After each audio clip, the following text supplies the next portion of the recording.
So, this is an interesting one. Are you ready? I've already started. Okay, well. It's going to turn down the volume by quite a significant margin.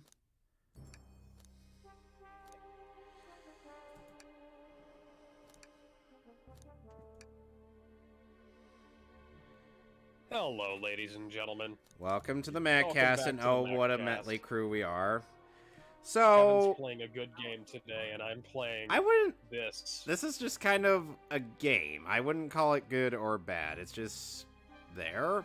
Kevin, look at what I'm playing. I know what you're playing. I don't need to look. I'm playing Cheadle vs. Cheadle, Dawn of Hide the Pain. Anyway. Give me a sec. I love how you... Names. I love how you literally photoshopped Don Cheadle's face over Superman and Brainiac.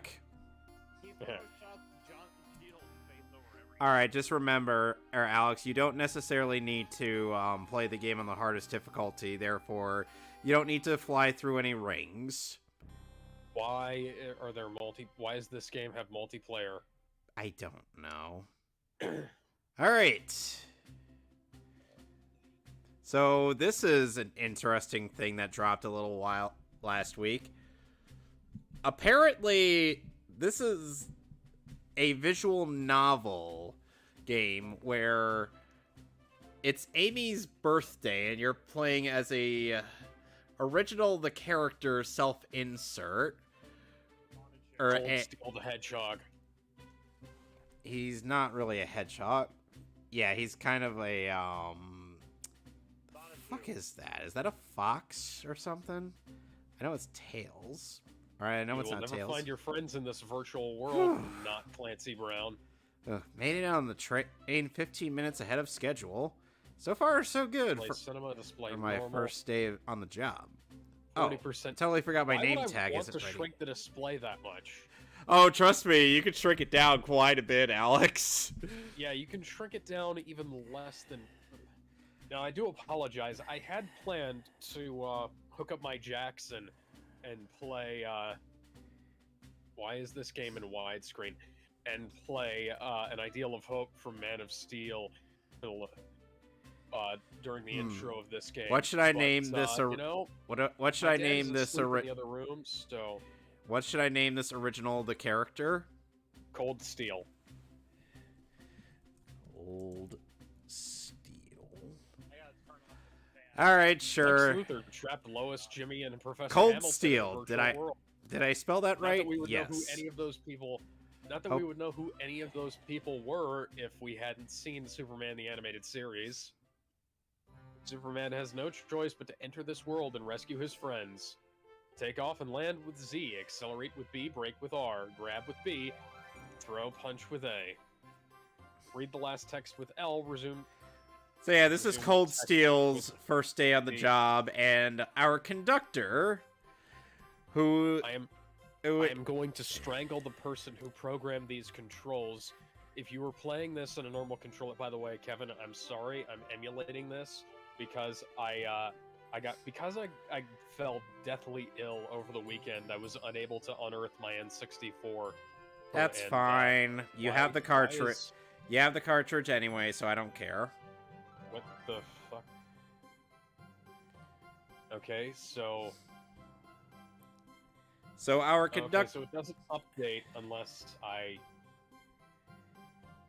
Okay, so let's change how this works briefly. That's fantastic. N64 emulator.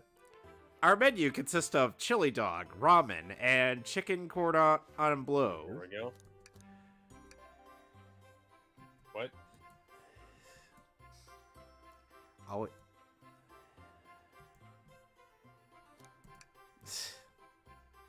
Yes, I can read a menu, Mr. Conductor Man. So, you'll never guess who Amy has coming with her on this party. Who? Just take a guess. As besides Sonic, Tails, and Knuckles. No. No. Fidel? No. Who is Videl, anyways? From Dragon Ball? No. Oh, yeah. Why am I saving textures to the hard drive? I don't need to save textures to the hard drive. Okay, once more with feeling.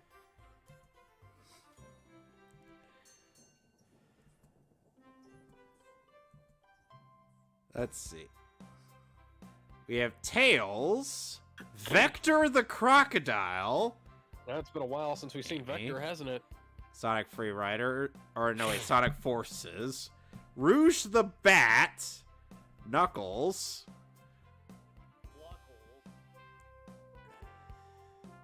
Knuckles from the Fuckles McChuckles series. Then there's Sonic.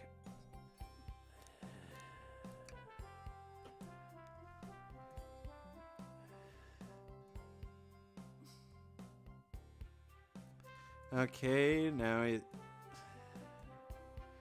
And also we have Espio the Chameleon, Shadow the Hedgehog, and Blaze the Cat.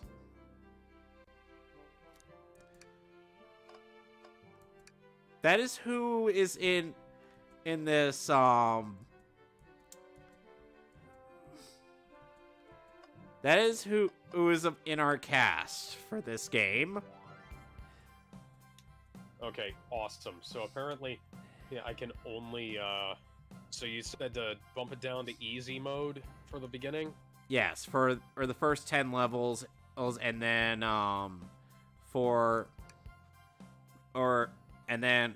and when you get to the, then after you beat level 10, and just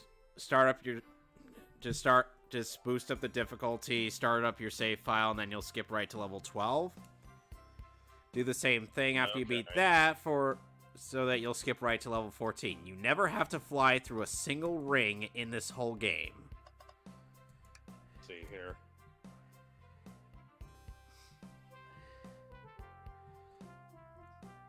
I mean, would we really want to argue with someone who has the vocal cords of Idris Elba? Number 1200. How do you not know who Idris Elba is? I feel like I should know. Okay, so I can Heimdall? display it in widescreen, but I can't get the emulator to crop it to widescreen. How do you not know who Idris Elba is?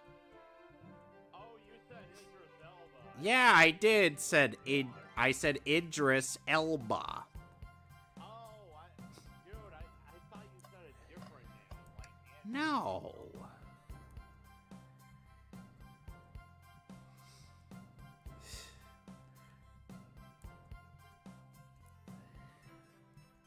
Oh, shit. And of course, this train has robot arms. Apparently, Discord picked up the audio from the game I'm playing right now. Oh, I couldn't hear it. Oh. Wouldn't be a Mehcast without technical difficulties. And again, this is one of the most notoriously poorly programmed games ever made, so, you know. Wow, Shadow really wants to avoid conversation. Huh. He's out the edge. Hi, Blaze. Okay, display cinema. That gives me ultra wide. Then display normal. That crops, I think. Kind of. I lose some left and right. Okay, so now I actually do have a 16:9 here. See your friends alive, follow the compass, Superman. Be thankful I gave you that advice, Alex, because that's something that the strategy guide for Superman 64 tells you to do. God, there is Superman currently trying to save his friends from Silent Hill. They call that kryptonite fog in that game. I don't buy it.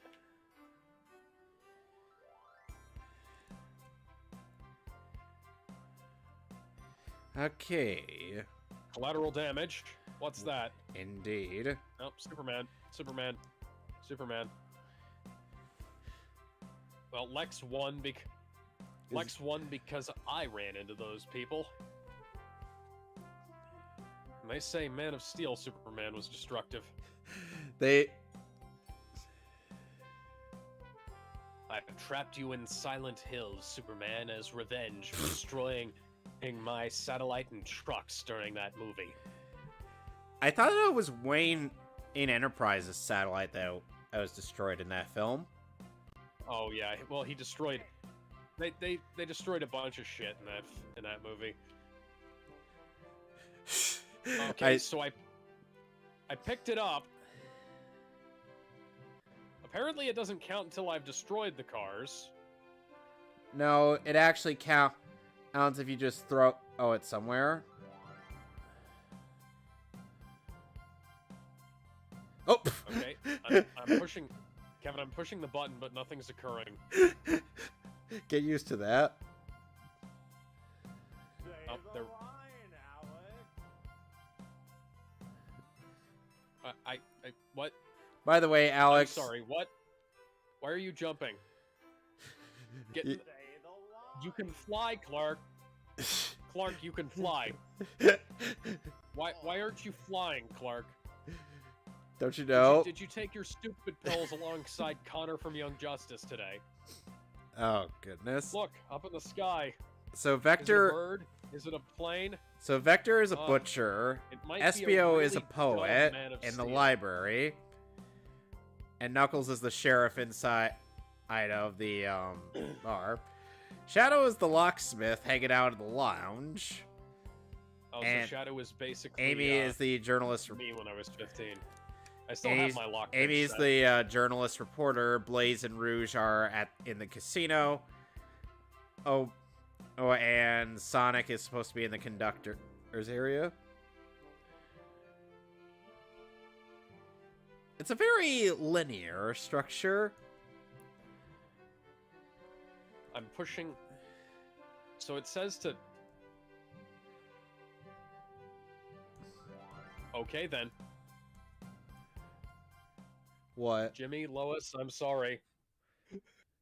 I forgot how to fly, and now I can't get to there to save you. Well, don't forget you also have to save Hamilton. Oh, yeah. I'm sorry I forgot about you, Emil. Well, My best friend who's helped me through all kinds of nonsense. Well, here's the plus side, Alex. At the very least, Professor Hamilton won't be able to create Galatea. A clone Yeah, of... but I also won't be able to save the world from apocalypse when that time comes. Superman, Oh, no. Superman just flat out dies. Superman's trapped in Silent Hill forever. I thought you were supposed to press, Running. like... I accidentally... This is my punishment. Did you for, press for Z? accidentally... Yes, I did. Okay, what is the flight button? When I pushed Z earlier, it just made me jump. Did you hold down the button? Yeah, this is my punishment for accidentally killing Lois and Jonathan back in Injustice. So is this just a composite Superman? Yeah. Well, the train's speeding up meanwhile, and we've ended up in places. I'm running this on a GTX 3060 Ti. This should... How many RAMs does that video card have? I have no idea. Because I'm thinking I might have to Does get it- a new Does video it card just myself. not count unless I put it exactly on the spot? Superman, Clark, Superman. Yeah, you gotta put it in the goal ring. But Yeah, you gotta put it through the gate. You gotta put it through the gate. Alex, why would you do that? I was trying to, and then it didn't work. Yeah, this is Yeah, after I tried to take over the world in Injustice, Batman then found a little town called Silent Hill and stuck me here. I'm gonna run into another guy who killed his wife and feels guilty over it. Maybe a guy who lost his daughter, and a trucker who's here for basically no reason. Alex, What? why is Dogecoin going up today? Because it was April. Clark, why did you... So he automatically grabbed the car when I ran up to it, and then when I hit... It pumped today and it was an April Fool's Day. I don't know. I'm just happy about that because it means my super advanced game running at high settings here, guys. 3060 Ti can't run Superman 64. Oh my god, that's funny. Okay, I gotta gather evidence and interrogate Amy Rose. I should probably not mention the fact that I'm playing a game right now. Inverted controls. Superman is apparently not strong enough to keep the car that he's holding from tilting forwards.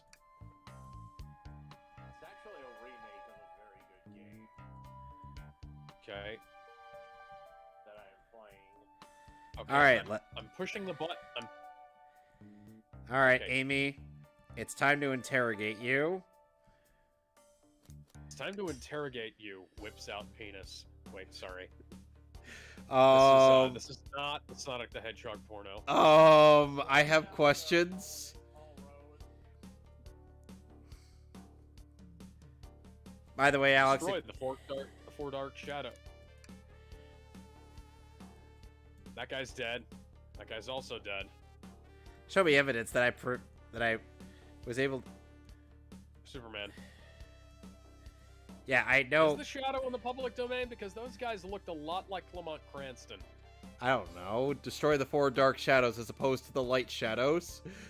Oh, Alex, if you descended down. Alex, if you descended down at a certain spot in there, you would be able to clip right through that bridge. How do you feel about the masterful punching animation of Superman 64? I love it. And how do you feel about seeing the back of Slenderman's ass? I don't know. Did you know that the Superman 64 model is the one that they use your super breath to blow away the tornadoes? How do I do that, game? You gotta grab the power up and then use it. Okay, well I have to. Well, at least there's no timer. Oh god, why do I have to play a runner? Oh god. Okay. Alex, I gotta play a runner and collect rings. I first, confession, guys, I first heard of Slenderman. Hard. Hey, that's better than hearing about it because of the game. Hi, guys. I heard about it because of the game. Collateral damage. What's that? I was like in the movie. Alright.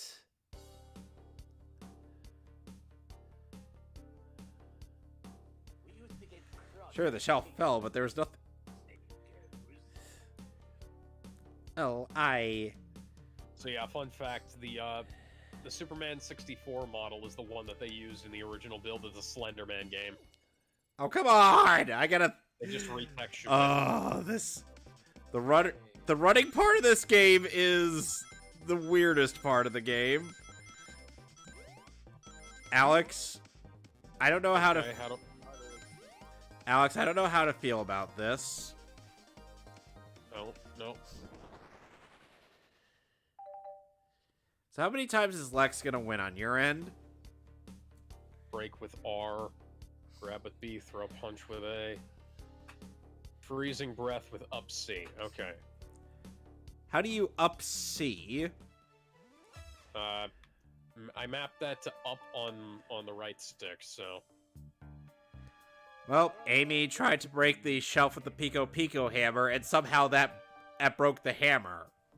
Clark, if you could... There we go. Of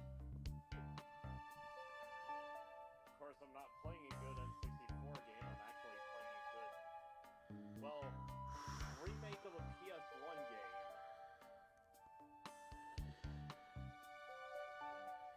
Crash Bandicoot? No. Spyro? Yeah. I'm playing the Reignited trilogy. The N64's draw distance was not this terrible. Especially not for buildings this shitty. And by the way, Alex, you want to know something interesting? The game that you're playing right now didn't even turn out to be 10% to what one of the developers had intended. Oh, and yeah, Sonic's I dead, remember by the that. way. Yep, Okay, Sonic is Clark, totes Clark, 110% dead, guys. Mephiles came onto the train, stabbed him, and then just left. Yes, I understand. I understand, game. Can you send the tutorial away? I need you to go away now. Alex, aren't you gonna Okay, steal Clark. mine? Superman. No. The line that I would... Who... Okay, so who... What are you doing to me, game?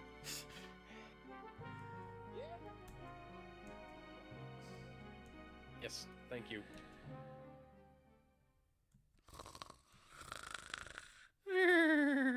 Body numb, can't move. I just need to rest. You're worse than Lara Croft in the original Tomb Raider. Okay, Clark. Clark.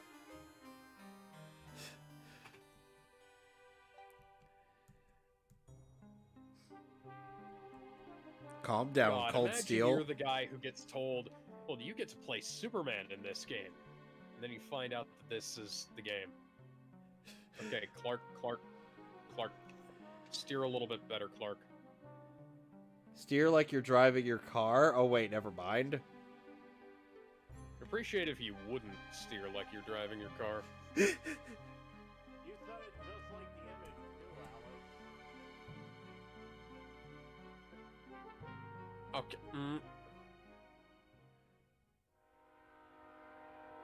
Okay. Okay. Ah.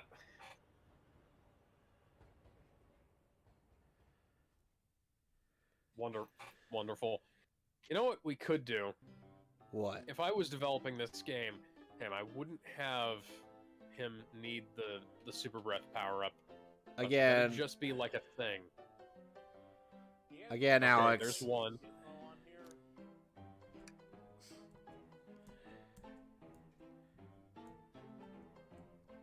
What if Sonic is actually hurt? Tails laughs at me. How dare you laugh at me, you devilish child.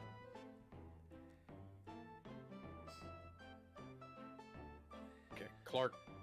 I'm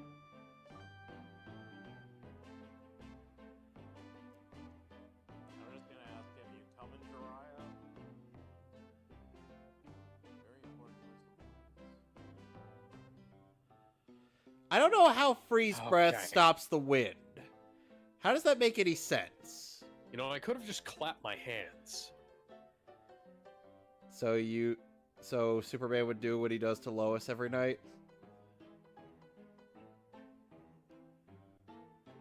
Ascend. You know, for somebody whose primary power is flight and super strength, you seem to be very bad at both of those right now, Superman. You skillfully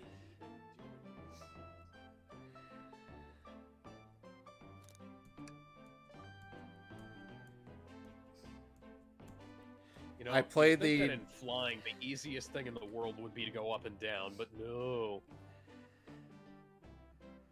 Like how? You know, there is a Superman's... I'm gonna quote the AVGN quite an awful lot. An awful lot during this video. But you know, what were they thinking? Are you kidding me? Proton John actually has listed the full interview he had with Eric Kahn, one of the developers of this game. Kevin, you said I wouldn't have to jump. What is wrong with your face, Superman? The N64 was capable of so much better than this. And this looks so bad. You know, they also had a game... God. God. You know, the developers also had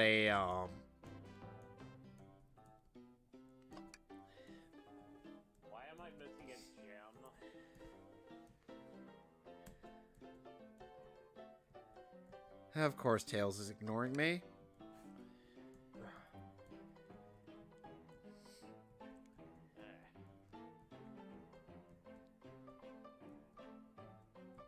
Okay. Super So Monkey Ball? Did you guys hear about, you want to save game? I can't imagine why, but insert a controller pack. I did. Insert Rumble pack. I have 2 emulated controllers hooked up to this. Mala plans to blow up. Oh wow, the background texture is flickering hardcore. What? Mala plans to blow up Metropolis Hydroelectric Dam. Let me see if I can fix that real quick. Elon Musk tweeted today, and that's why Dogecoin started going up a lot. Oh yeah, I saw that. They also Replaced see the if that Twitter works. logo with Doge. With the Dogecoin, yeah. I don't know Oh, if that it's didn't going help. up. I haven't checked yet. What makes you think I touched it? We can see that it's damaged, Knuckles! You... Ugh. Knuckles expects me to believe that... Oh no. Oh, hi, Gizmo. Hey. Well, I wasn't around for the longest time because I was preparing for dinner early, and not only that, but Discord not Discord, my internet for some reason shat. No, that didn't help. What evidence do you have that the damage were punches? Really, Knuckles? The category. You have gigantic No, that made it worse. fists. Hi, little kitty cat. Meow meow ho.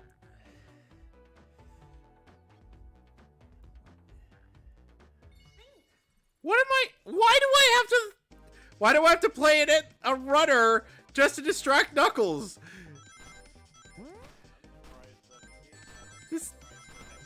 This makes no sense. Someone try to help me make sense of this. Okay, Mala plans to blow up Metropolis Hydroelectric Dam and flood the city. Superman must find and disarm bombs before it's too late. Okay.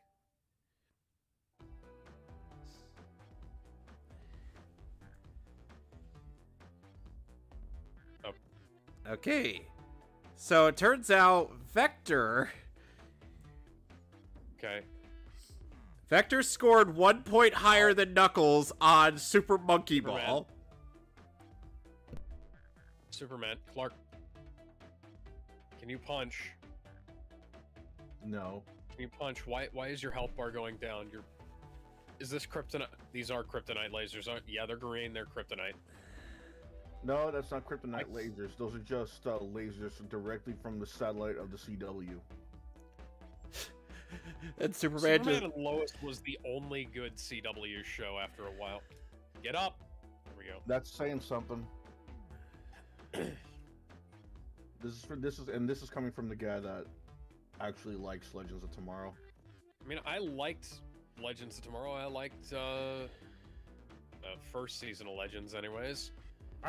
Some of the stuff didn't make sense. The Season 2 was okay, because the access go to the canal, but at the same time, there was a bunch of stuff in it that made me really angry, and then as the show went on... Vector's a common name?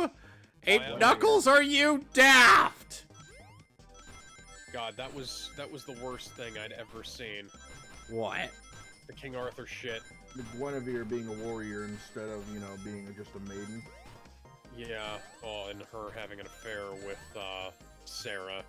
Yeah, God okay, yeah, damn it! We get it. You're a womanizing lesbian. Could you not do that with literally every woman historical figure you see? In Arrow, Nah, I feel like they said that just in Arrow, and they decided to just make her lesbian with exceptions in the Legends of Tomorrow. Okay, Clark. Solid Snake knows how a security card works. Can you maybe? Well, no, he doesn't, because he has to deal with You're saying that Solid Snake knows how the key card works. No, he doesn't, because he has to deal with I'm sucking at this game. Solid Snake has to deal with a lot of gimmicks. Guys, how after a week has there still been no fight? Activate events with B. Okay. I pressed the space bar. Trying to. Why do I have to think? Why do I have to do this thinking minigame? And when I could just say, Knuckles, are you daft? Are you Daft Punk? No. But is he Daft Punk? No. We'd know if he So were Daft Punk. I presume all of you guys saw the fact that WWE and the UFC are now owned by the same company, right? How much you want to bet 95% of the UFC matches are going to be fixed? I don't think, unless they start doing like official crossovers with WWE, I don't think that's gonna go. Well, you know what? That's kind of debatable, honestly. Okay, but yeah, like how boxing has had a bunch of matches where it's been obviously fixed. No, Where do I use this fucking card? Well, the thing is with boxing and UFC, while they're still relying on the person's skill and will and stuff like that, WWE literally relies on script. Yeah. You know what we could have done instead of If have WWE was buying out UFC, it would make, I'd say 100% that they're gonna start scripting matches. But It's the UFC that bought WWE. yeah, since UFC wound up going with WWE instead, I'm gonna go ahead and say, yeah. You gotta do the center computer, Alex. Oh, center computer. Yes. Okay. Hey, maybe then we'll actually get to see some hardcore matches return instead of it coming every 10 years now. Yeah. Well, The center computer in the first room. Center computer in the first room. Yes. Those are the kind of matches I always miss because that got them to get creative, especially when it came to guys like McFoley and Dean Ambrose. He literally controls like Chris Redfield. Like, think about it like this. Only the controls are less intuitive. You're familiar with hardcore matches from... All the other names on the arcade machine have food names besides Knuckles and Vector, or except for Ultim. I wonder who that could be. I guess that must have worked because it went by. Wait, how many... The ultimate life form? You're familiar with hardcore matches that came around in WWF, WCW, ECW, right? Oh, yeah. Well, one I really, really want them to actually bring back, because as far as I know, only ECW did this, is a bring your own weapons match. And what I mean by this is, like, we're not going to see, like, McFoley, like, we're not going to see, like, a wrestler bringing a trash can full of stuff or, like, a cart. No. ECW did this differently, because what they did was they'd allow fans to bring anything they wanted, and depending how close that wrestler was, they could grab it from your hands if they wanted to, and use that as a just as punch a her.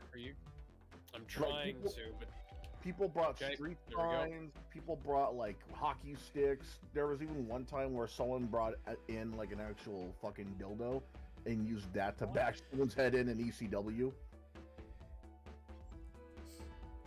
Yeah, I forgot which wrestler said it. Oh wait, Alex, you're not supposed to fight her yet. You're supposed to take out the bombs and then fight her. It could have been Devon. It could have been the Superman logo, and for some reason that gave me health back.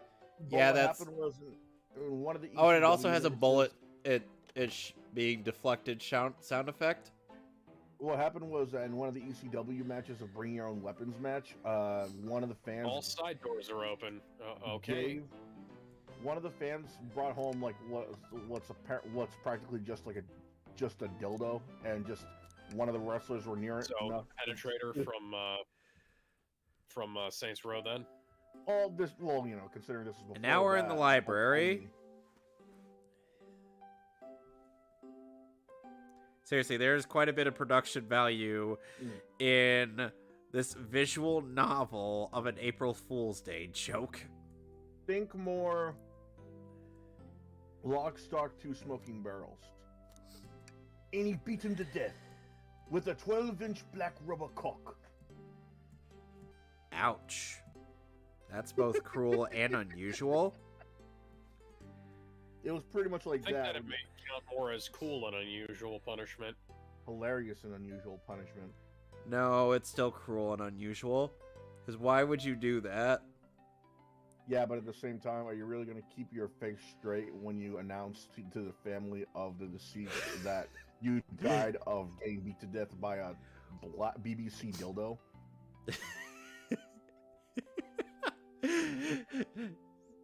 You're going to be like, oh, your son got beat up by a... That would be something Bender would do. It's like, your son got beat up by a black dildo. I would. The mother would be like, she got beat up by my what? I mean, a what? I'll be right back. I got a phone call. With death. So Espio's got a rose, and he will recite poetry. Ring. La la la, dee dee dee dee. Let me see if I can get some news topics here, because I found a lot of interesting shit. Oh, aside from on the Blue Beetle movie that'll be coming out in August, it's like it was good, and then George Lopez decided to not be funny. It's George Lopez. Everything that comes out of his mouth is practically bullshit at this point. The only reason why I liked him was because of 1 or 2 stand-ups and George Lopez the show. Yeah, I love that show. Yeah, I remember an episode of that when I was a kid. Yeah, his character, his actual persona is a fucking jackass. Like, he doesn't want to open. You know, in that regard, he kind of reminds me of Linkara, because Linkara's show persona. Yeah, Linkara's show persona is like much more enlightened than he is in real life. I mean, yeah, he called it his reviewing show a day job. even though he doesn't make any profit off of it. No. You know, if he stopped burning the comics, he'd probably make a profit off of it. Yeah. 'Cause he could sign them and sell them. Yeah. Yeah, he did. He complained that people were ad blocking his AdSense, and that they should. Response video was just fucking funny. Like, No, at least Mundane Matt was a little bit less. Turn off your pesky ad block. Yeah, at least he was a bit, good humored about it. Well, Whereas until you get Linkara was holders. like, "Oh, people are stealing from me." I'm Maybe the if you light wouldn't bringer. Maybe if you wouldn't put unskippable ads in the middle of your damn videos, those I'd be less likely to put on ad block. You guys remember Blip TV? I used to Yeah. actually watch videos on Blip TV because guess what? The ads were short and Yeah. skippable. Like there you didn't have to.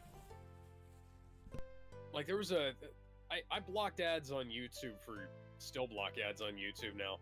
No, but I started blocking ads on YouTube a very long time ago because they rendered the platform unusable, and they still do to this day. The only reason I'll ever pay for them to not play ads on my YouTube channel is if I were to, like, let's say, look up YouTube on the TV. Because there are going to be times where The I'm Mirage away from my Express computer. manual. There's going to be times where I'm away from my computer. and I can block ads on YouTube TV. I'm just saying, there's going to be times where I'm going to be away from my computer or my phone is, like, almost out of batteries. I sometimes I just want to put something up on YouTube while I lay on the couch and, like, eat some spaghetti or, like, a bowl of cereal. And then it's like, hey! Oh, Professor Pickles' photo is here. Isn't it? Clark. Stop. Well, Tank controls were a mistake. First bit of news I think everybody should know if they're ever interested in buying or playing Resident Evil 4, the remake. It has a game-breaking bug. Yep. I saw that. I heard that they're trying to fix that, but The developers of the new Resident Evil 4 remake have alerted players about a critical bug that can be found in Chapter 12. Kind of odd that it's that far. Despite delivering a mostly smooth experience with several gameplay changes from the original RE4, bugs like this can prevent gamers from finishing the RE4 remake story.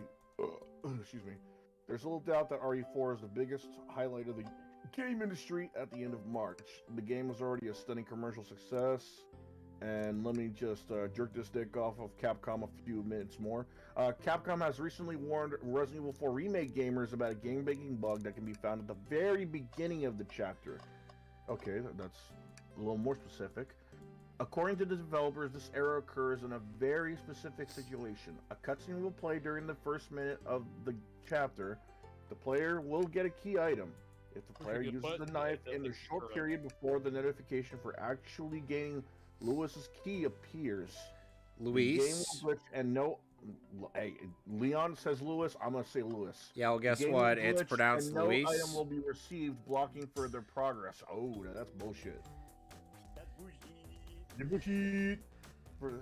For those who aren't worried about potential spoilers and want to make sure they don't accidentally softlock themselves, the key item in question is called Lewis Key. At the moment, the issue can be found on all platforms. Fucking really? However, the developers of Resident Evil 4 have promised to iron out the bug in the next update. Also, players who originally suffered from the issue will be able to continue playing the game when the fix is out. As the RE4 remake sold over 4 million units in its first 2 days, there's a fairly high chance that many gamers will be affected by this or a smaller issue. For the time being, however, all they can do is have multiple saves to avoid any similar bugs. Yeah, it's no bueno. Hi, man. Oh, hello. Why are there... Thank goodness you're here. I gotta do things. Placed a bomb in each turbine room. If they go off, Metropolis will be swallowed by the flood. And by the way, Gizmo, Luis introduces himself as Luis. Lois! Well, what was that, Leon? Lois! Now I have 10 minutes to fix this. You culturally insensitive fuck. I've been called worse. I'm joking. I'm not being serious. I know this. I'm not trying to go fast. I mean, I gotta go fast since I'm playing Sonic. And the skill of 1 2 that still exists. How many of you still remember Marvel's Avengers? The video game? Yup. That still exists. Yeah. Marvel's Avengers Update 2.8 makes nearly its entire marketplace available for free. The final Marvel's Avengers Update is now live, and nearly all marketplace items are completely free, including character skins and emotes, or lack thereof when it comes to skins. The final update for Marvel's Avengers is now live, and with it, every cosmetic item in the marketplace is now available for free. Well, that's gotta be a big fuck you to the people who made the who paid for the game. They're probably gonna issue update refunds depending on when they bought it, though. Crystal Dynamics solve the rest of the puzzle, Superman. Crystal Dynamics live service take on Earth's Mightiest Heroes. Only lasted for about 3 years before it was announced that all support for Marvel's Avengers would end in September. During that time, the game would add 6 new playable characters and numerous story missions, but Marvel's Avengers never truly escaped the poor reception it received at launch. As such, it was confirmed back in January that Crystal Dynamics would halt all support for Marvel's Avengers, and that the then forthcoming update 2.8 patch would be the final one. This means that there will be no more additional heroes for the game after Kate Bishop, Hawkeye, Black Panther, the Jane Foster version of Thor, Jane Foster, she ain't no fucking Thor, the Winter Soldier, and the PlayStation exclusive Spider-Man, fuck you, much to the disappointment of players expecting characters like She-Hulk and War Machine, after word of their inclusion was leaked online. Oh, goody. However, the upside is that players will no longer have to pay real-world currency to unlock the game's many alternate skins. I wonder if there's going to be some kind of lawsuit over this. There has to be. They promised War Machine, you know? Earlier today, the official Marvel's Avengers Twitter announced that Update 2.8 is now live. This final update unlocks nearly all marketplace items for free, including the many alternate skins multi-pass from the Marvel Cinematic Universe movies. I don't know, I feel like that should have been free from the beginning. Additionally, Additionally, the patch notes for Marvel's Avengers Update 2.8 lists multiple final buffs for heroes like Thor, Winter Soldier, and Ms. Marvel, as well as several tweaks to the user interface and gear system. There will be one small hotfix labeled in Update 2.8.1 that addresses one last issue with faction terminal missions. In addition to making every outfit and character emote-free going forward, Update 2.8 also brings a pair of new skins for Marvel's Avengers. The first one is Iron Man's variable threat response battlesuit, which looks suspiciously like the armor worn by War Machine, and is available to any player who earned at least one Marvel's Avenger achievement before the April 1st. The second is Thor's. Well, they could have told us about that before they. The second is they Thor's. did this.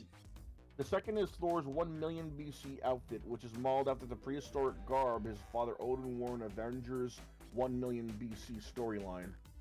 Let's join Tails. I don't think any normie has read that comic. Update 2.8 is a bittersweet moment for fans who followed Marvel Avengers through its early controversies and post-launch struggles, as it marks the end of all official support for the game, until private servers come up. Crystal Dynamics has stated that Marvel's Avengers servers will remain online for the foreseeable future, so at least these players will be able to enjoy all of the free marketplace items. Here we go again. Is delisted in September. And it just shows us some updates to combat, gears, rewards, interfaces, arts, and animations.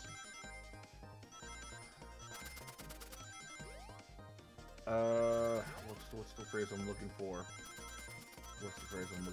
I love to see you leave. I love even more to see you die. No, that's not it, but it's accurate. You guys think we should get a log into the Mehcast? Hell no! Why do you keep asking? Why would I want to ruin a show? Yeah, why would I want that horny bastard show here? A show's already ruined. Yeah, I'm here. You remember who he is, Alex? Fuck. Yeah, I remember who he is. Chris Chan's evil twin. No, that's the other guy. He's like, Oh, Chris Chan has a good twin. Blast of the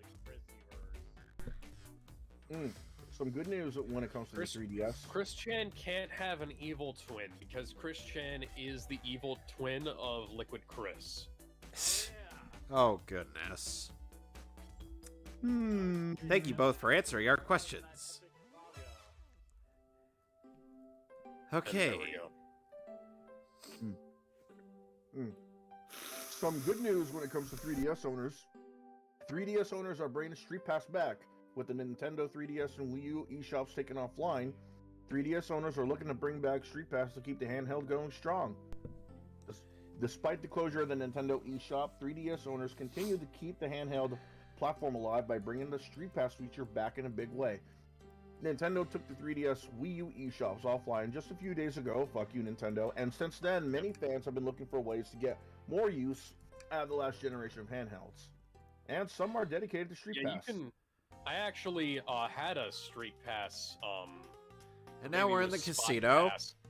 I made my own Spot Pass hotspot back in the day with a router that I set to the correct Yes, I am the microwave master. That's awesome, man. What do you mean awesome? All you have to do is create a. It doesn't even have to have internet access. It just has to be a router with the name ATT Wi-Fi, and you can create your own Spot Pass router. That's awesome.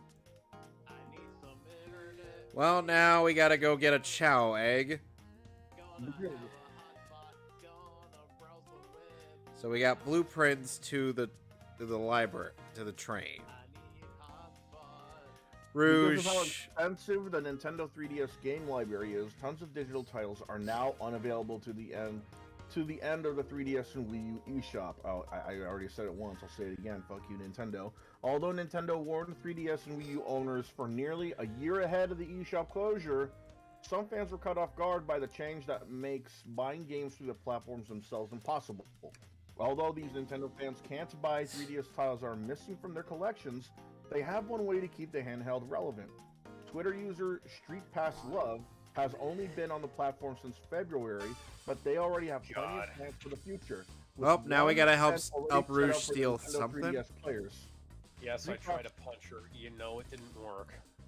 Street Pass Love has confirmed that a global Street Pass event is happening from today until April 2nd, and Nintendo 3DS owners can access it from several locations. The US venues announced by Street Pass Love include MegaCon in Florida, Switch and Play in New York, Chicago Entertainment Expo in Illinois, Steel City Con in Pittsburgh, Midwest Gaming Classic in Wisconsin, Charlotte Comic-Con in North Carolina, and the South Lamar Alamo in Austin, Texas, while there are also a wide array of international spots to see. Nintendo 3DS fans outside the US may be able to access the global Street Pass celebration from FACTS 2023 in Belgium, London Games Festival in the UK, Oz Comic Con in Australia, Kaizoku Con in Ireland, and Paris Manga and Sci-Fi Show in France. To reach other Street Pass players for this event, Nintendo 3DS owners will need to connect to Wi-Fi and choose the Street Pass feature from the main menu. Okay, so they're basically telling us how to do... Yeah, we know how to do Street Pass, bro. According to Street Pass Love, there's also a Discord channel. Ooh!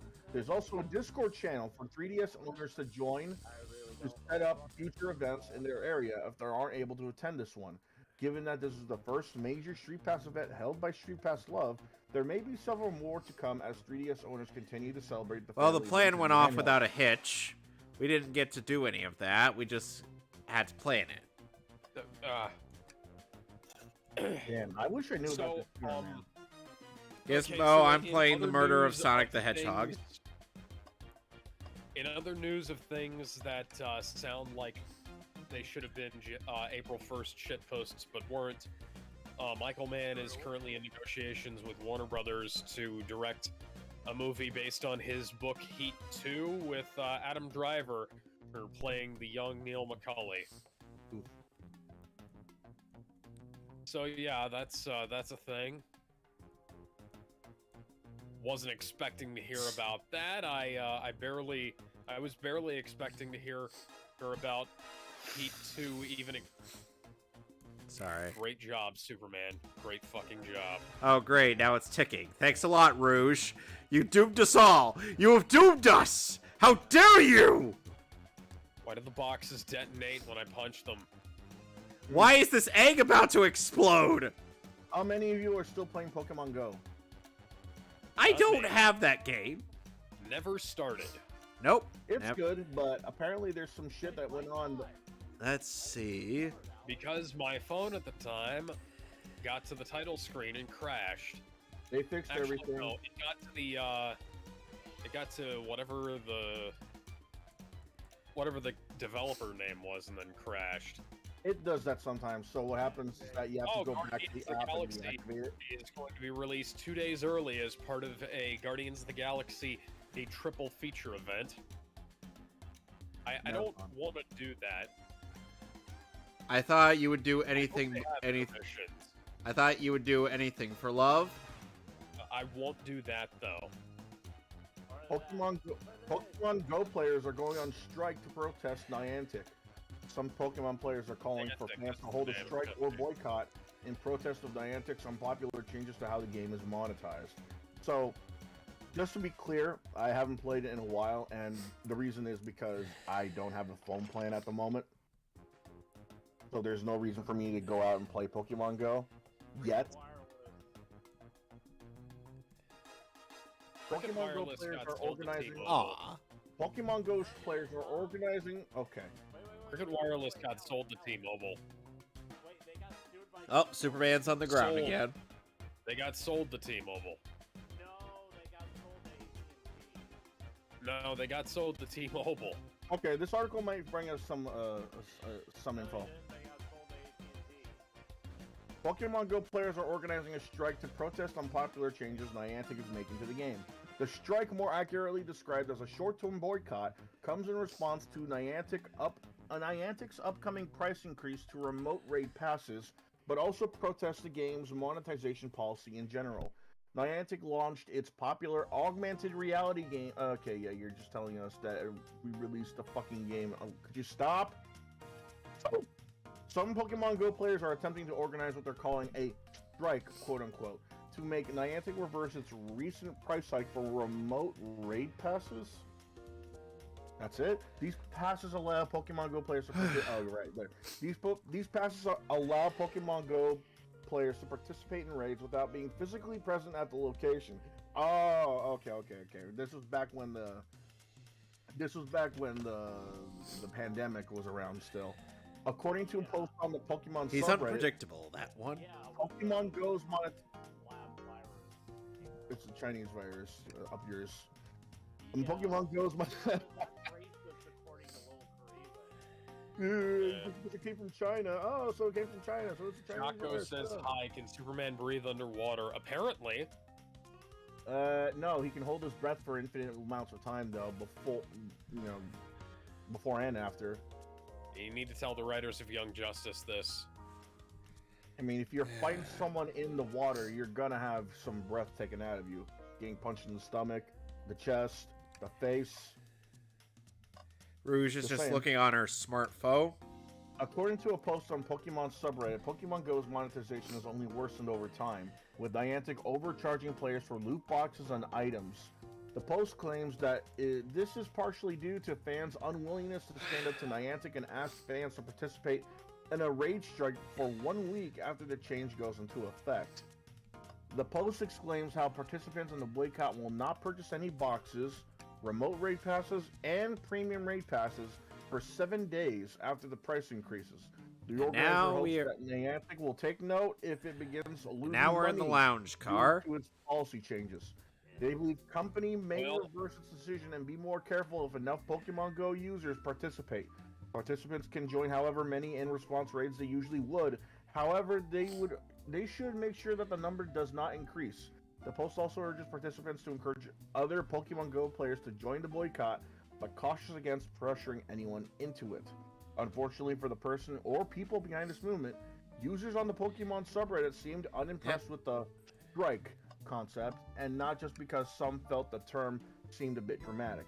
As others noted, a few thousand people spending less money for a week is not likely to significantly inconvenience a multi-billion-dollar company. True. The short period and the fact that it's only telling Pokemon Go users spend less money instead of stepping away altogether also came across as half-measured to some. Yeah, I already knew this wasn't going to work to begin with.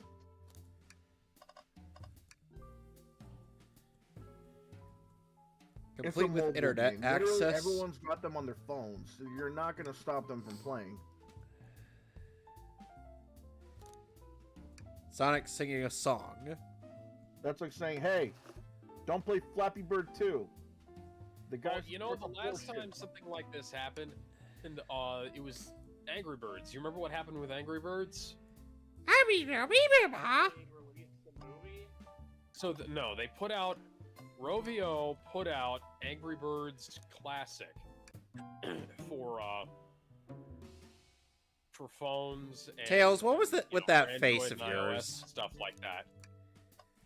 And then it was 99 cents, and they took it off of the App Store and Android store after that because they said that people were playing that too much and not buying their other shit.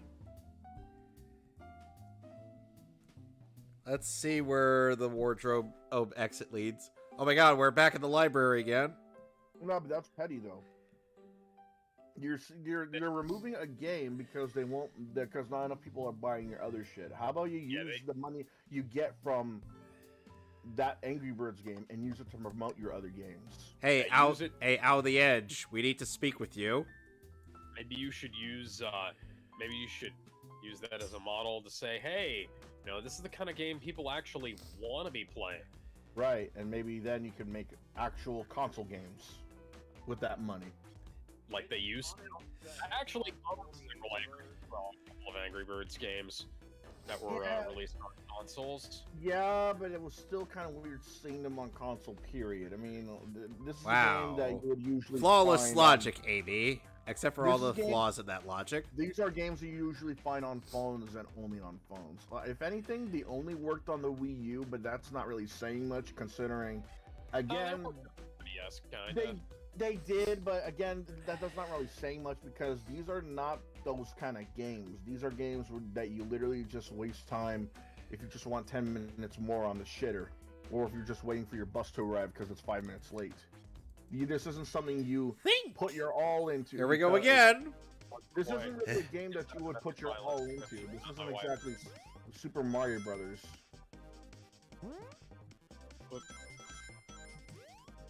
Well, I guess she was done with that fight.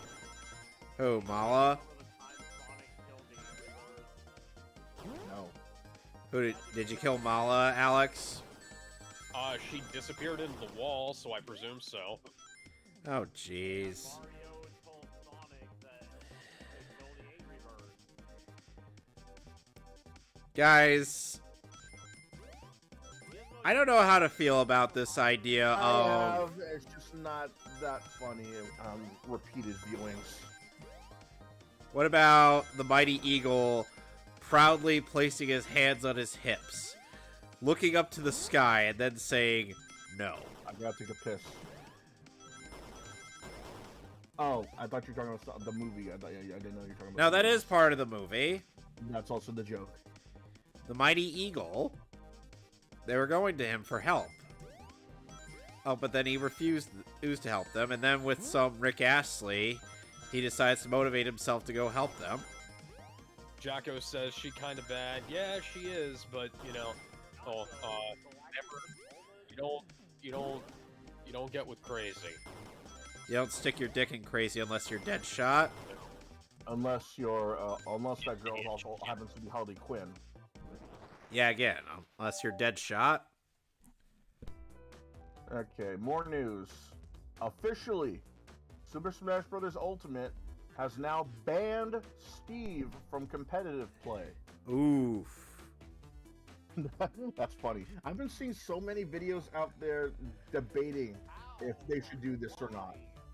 So here's what I was able to get from just watching the few videos I was able to watch about that subject. The reason why people... Minecraft Steve's online when the character first launched as a role.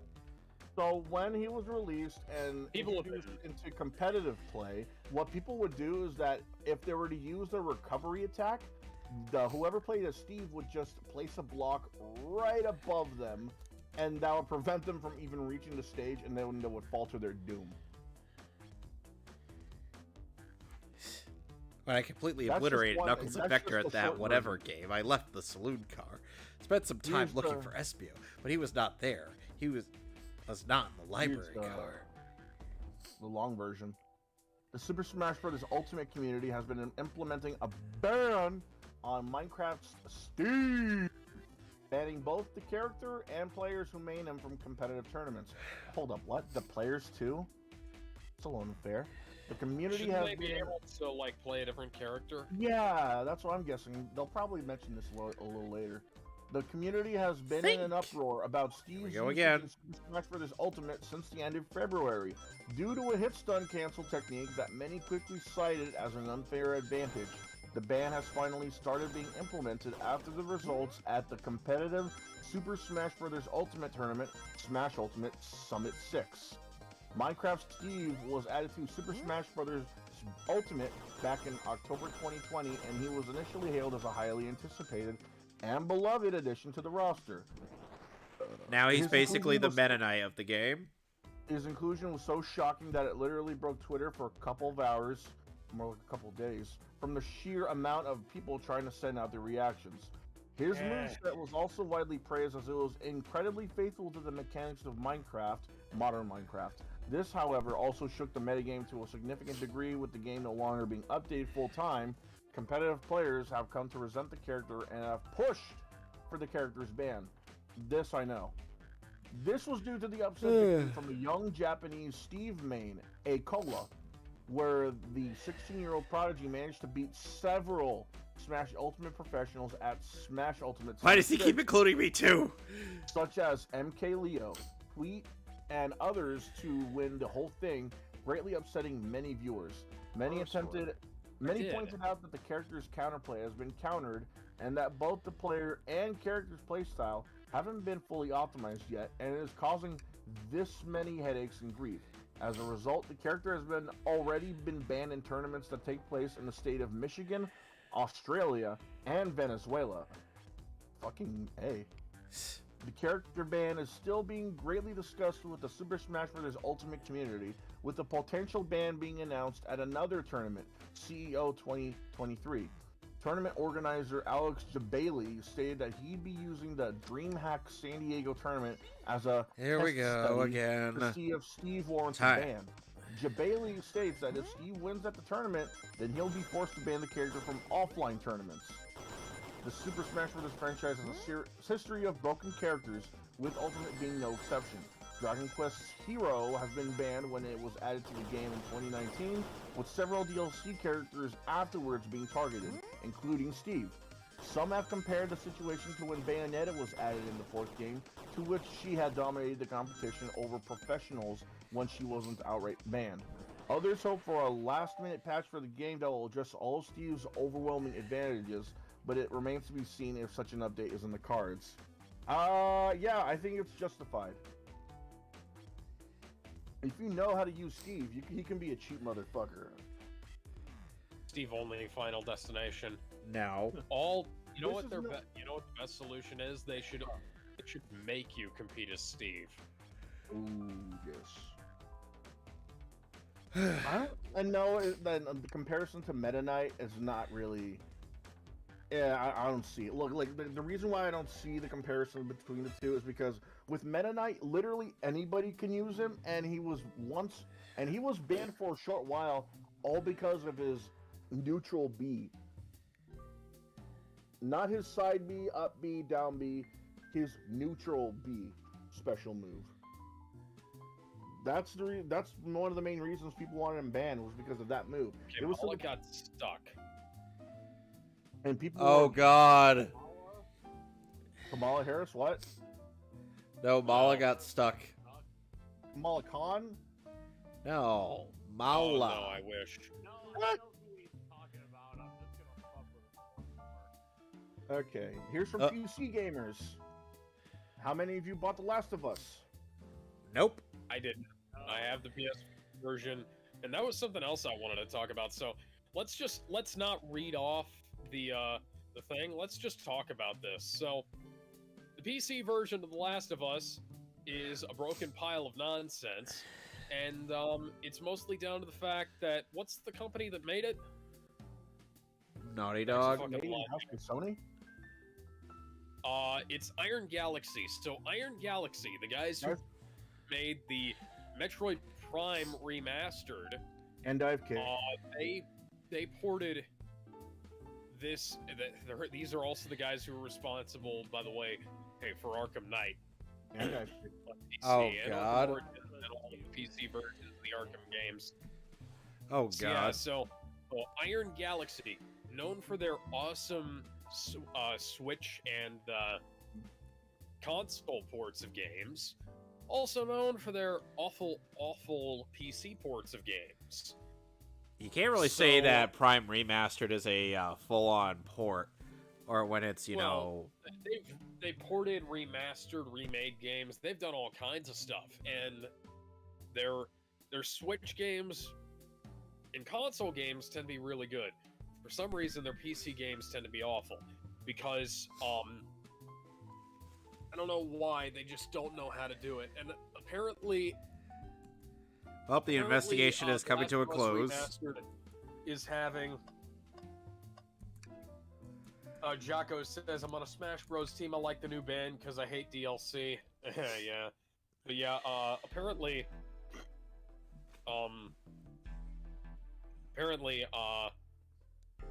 The Last of Us takes like an hour to compile the shaders. Excuse me. Mm-hmm. And something's happened. An hour? Yeah, it takes an hour to compile the shaders, and after that, it's like an hour before you get to the main gameplay. So, well, basically, the game keeps you from the game. Steam had to make an exception to their 2-hour refund policy, and they're just giving people refunds, no questions asked, because the PC version of the game was so fucked up, and the graphics. Bless you. Graphics look worse than they do on the PS4, which is pathetic. The game runs worse, even on like high-end and processors, than it did on the PS4, which is also pathetic. And All right. It's just all around. Let's not solve as good this as it was case. on the PS4, which tells me that you know, somebody done fucked up. Somebody. Okay, Clark. Somebody once told me. More Donkey. gaming news. How many of you played Atomic Heart? Nope. Nope. Never even heard of it. Who wants to play Atomic Heart? I'd be all right with playing Atomic Heart. They It looks pretty revealed- good. Well, they revealed that not only are they going to have DLC, but they teased how long it's going to be. Mundfish has announced new details about the DLC for Studio's first game, Atomic Heart. Atomic Heart was released in February 2023, with multiple DLC packs confirmed to be on the way. Some of the DLC has already been released, such as Who would do this to cosmetics, Sonic on her birthday, no less? but little has been revealed about the story DLC. Stop it. Atomic Heart's release has been marred by controversy concerning the developer's connection to Russia. There have been allegations that the developer has accepted money from Russian energy corporations, We're going to shared figure user this out. data with the Russian government, and refused to renounce the war in Ukraine. They're a gaming company. Why the fuck Yeah, would you nobody care? cares. Yeah, as a result of these allegations, many of which Mundfish denies, Ukraine called for the game to be boycotted on various platforms, including Steam. Despite these calls, the game remains easily available in most countries. Most? Atomic Heart, a first-person shooter with RPG elements, has genuinely New been evidence. generally well received. The game was developed a cult following that is anxiously awaiting news regarding the upcoming DLC. The game currently contains approximately 25 hours worth of content to play through the story. While its setting and art directions are generally praised, critics of Atomic Heart have found that the game's dialogue is a bit much and that some of the combat encounters, especially melee fights, can begin to feel repetitive. 17 different languages. Better than Bioshock, I'll take it. Because the original Bioshock was just kind of lame. Or The Order 1943. 1886, but yes. Who cares? That game was shit. He's once read a book to spoil the ending for Knuckles. Run, shoot, duck, run, shoot, duck, movie. Run, shoot, duck, movie. And then sometimes it's just run, movie, run. Mundfish has announced via Twitter that one of its next DLCs for Atomic Heart will take 6 hours to complete. This is fairly impressive, as this would make it a touch longer than a lot of other DLC releases out there. It also means that at least one of the DLC packs will increase the game's playtime by roughly 25%, on top of whatever is contained in other 3 announced DLCs. Each of the 4 DLCs will focus on the single-player campaign and add a new location for players to explore. Atomic Heart has not given a release date for the DLC, although many players expect the expansions to be released sometime over the next year and a half. It is not clear how much the DLC will cost on its own, but purchasers of the Premium Edition are automatically enrolled in the game's Season Pass, and will have access to the 4 We're trying to upcoming suss story out DLCs. SBO. One thing many The players are chameleon. hoping for in the upcoming DLC is Atomic Heart moving further from its deep aesthetic connection to Bioshock and forging its own distinct identity, but that remains to be seen. I mean, it's an Art Deco game. BioShock was steeped in the Art Deco art style. Well, there's not really anything else you can say about it. The robots. Big Daddies. No, I'm not talking about Big Daddies. Or the Big Mommies. Mommy. Sorry. Internet, let me ask you this one thing. Please stop being horny over the robots. This isn't Android 18 we're talking about here. The internet says no. You ain't got no mouth, and you know she wants to scream. And not in that way. Okay, this one is a little surprising for me. This is a little surprising for me because I have not played this yet. I wanted to, and I am now just hearing about this. Ark fans are outraged. Ark fans are outraged by free, quote-unquote, update and server shutdowns. Ark Survival Evolved fans are in an uproar right now as the game's current servers are set to shut down soon, and it seems they will need to pay once again to keep playing the game. To make matters even worse, the sequel to Ark Survival Evolved was delayed to the end of 2024. Originally out in early access a few years ago, Ark Survival Evolved was a huge indie game. Despite mixed initial reviews, it sold more than 5 million units over the years, which allowed the developer Studio Wildcard to announce Ark 2 back in 2020. Unfortunately, Ark 2's release date was pushed back to 2024 recently. Due to the technical limitations of the developers who are now using Unreal Engine 5 for the sequel, this was just the first bad news Ark would get, though as a new update is set to make things even worse. This week, Studio Wildcard affirmed that the current Ark Survival Evolved servers will shut down as the upcoming Ark Survival Ascended update is rolled out. This did not bode well with the community, and many are angry that they will need to pay for the game twice, despite previous promises that the update will be free. When the Ark Survival Ascended update is released, Xbox and PC players must pay $49.99 for the Ark bundle, which includes Ark 2 to get it, while PlayStation gamers will pay $39.99 if players acquire the new edition. They will get their saves transferred and keep playing one of the best survival games. Okay, hang on. I think I know why they did this. They made Ark free a little while ago. They probably got a bunch of, well, it was a brief free period, but it was still free, and it was free to keep. So what I'll bet you happened is they got a shitload of people who got it for free, and those guys didn't pay for anything, and they want to try and make those guys pay for the game again because they didn't have to pay for it before. I swear they made it free. Yeah, I know. This isn't like a hacker job or anything, or a disgruntled employee just doing this out of malice. They made this free themselves.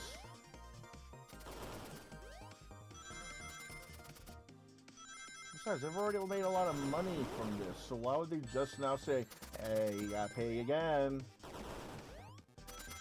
Cunts.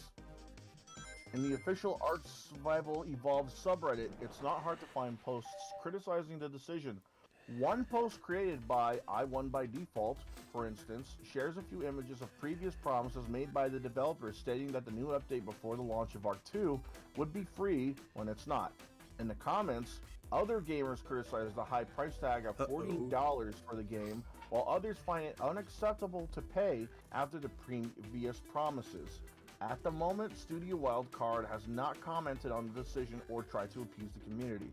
The rage of the Ark Survival Evolved community is proportional to the level of care that they often put in the game. Some months ago, an Ark player spent over 100 Here we go again with the thinking. I don't like thinking, guys.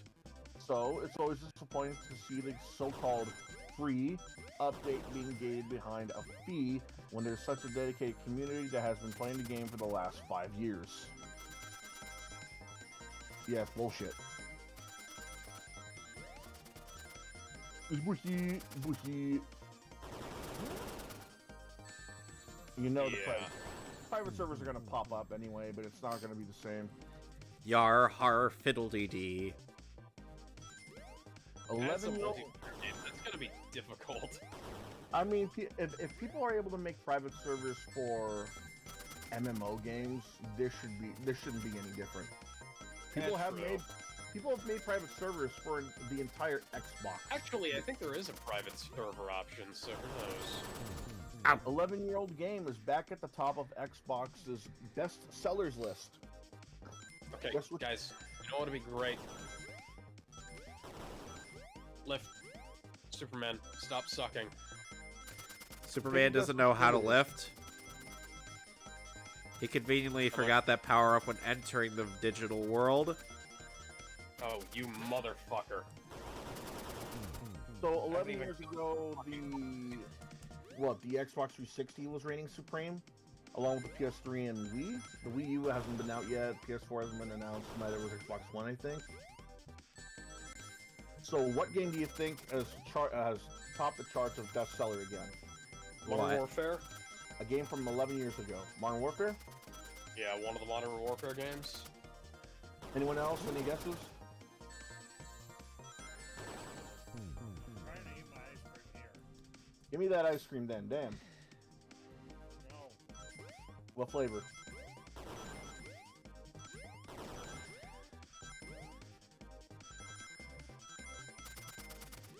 Meanwhile, I'm trying to play an endless running simulator in the midst of this visual novel.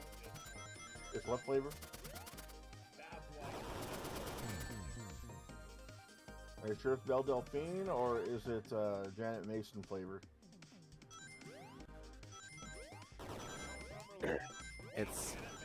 It's ice cream flavored ice cream. No, but you know she's gonna think about it. She might. I don't know. Gizmo, you know what flavor it is? It's ice cream flavored. It's whoop ass flavor. The game is Call of Duty Black. Yeah. How's the That same- makes sense. so its last name is basically my first name.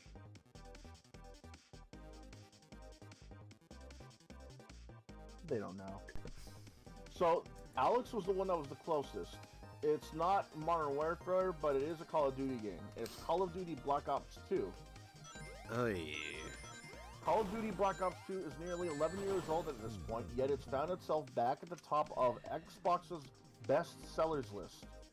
Treyarch and Activision first released Call of Duty Black Ops back in 2012 to widespread acclaim. I only played it for the zombies mode. Everybody played it for zombies, nothing else. Same thing with 3, same thing with first one. I don't know about the fourth one, but I'm pretty sure I'm going to be playing anything other than regular ass dude with gun versus dude with gun. Fast paced. For a second. I mean, come on, like a game Did I that fast explode? with areas that open. Did What's I the point of having a explode again? sniper rifle? Let's see. No, I read that. For one, it's one of the last Call of Duty games that was released without having a heavy microtransaction focus, with the game instead monetizing its post-launch content through additional paid DLC expansions. Secondly, it features some of the most popular zombie maps in Call of Duty history, along with some of the franchise's best online multiplayer offerings. Until Yep. April 4th, And offline. Call of Duty Black Ops 2 is discounted from its hefty $49.99 price tag all the way down to $14.99 with the digital Go version. buy a physical copy. Go buy Yeah, I a gotta physical do copy that. used. It costs like $5. Or less if you're lucky. With Yeah. the digital version of Call of Duty Black Ops 2 still selling for $49.99 over a decade after its release, bruh, go fuck yourself. It's perhaps Yeah, not that's all. Activision for you. They're dumbasses. But, you know, they did give me Spider-Man. And here's the thing, Call of Duty, it's literally the same thing over and over again. Unless you look at their other modes, then it's not really. But that's semantics. It's perhaps not all. Ah, It's I'd perhaps. appreciate it is if these... You suck, Superman. I'm look at this list right here. So, Alex, are you thinking of not buying a Superman comic anymore after this? Well, I already didn't buy DC Comics anymore, so... Oh, here you go.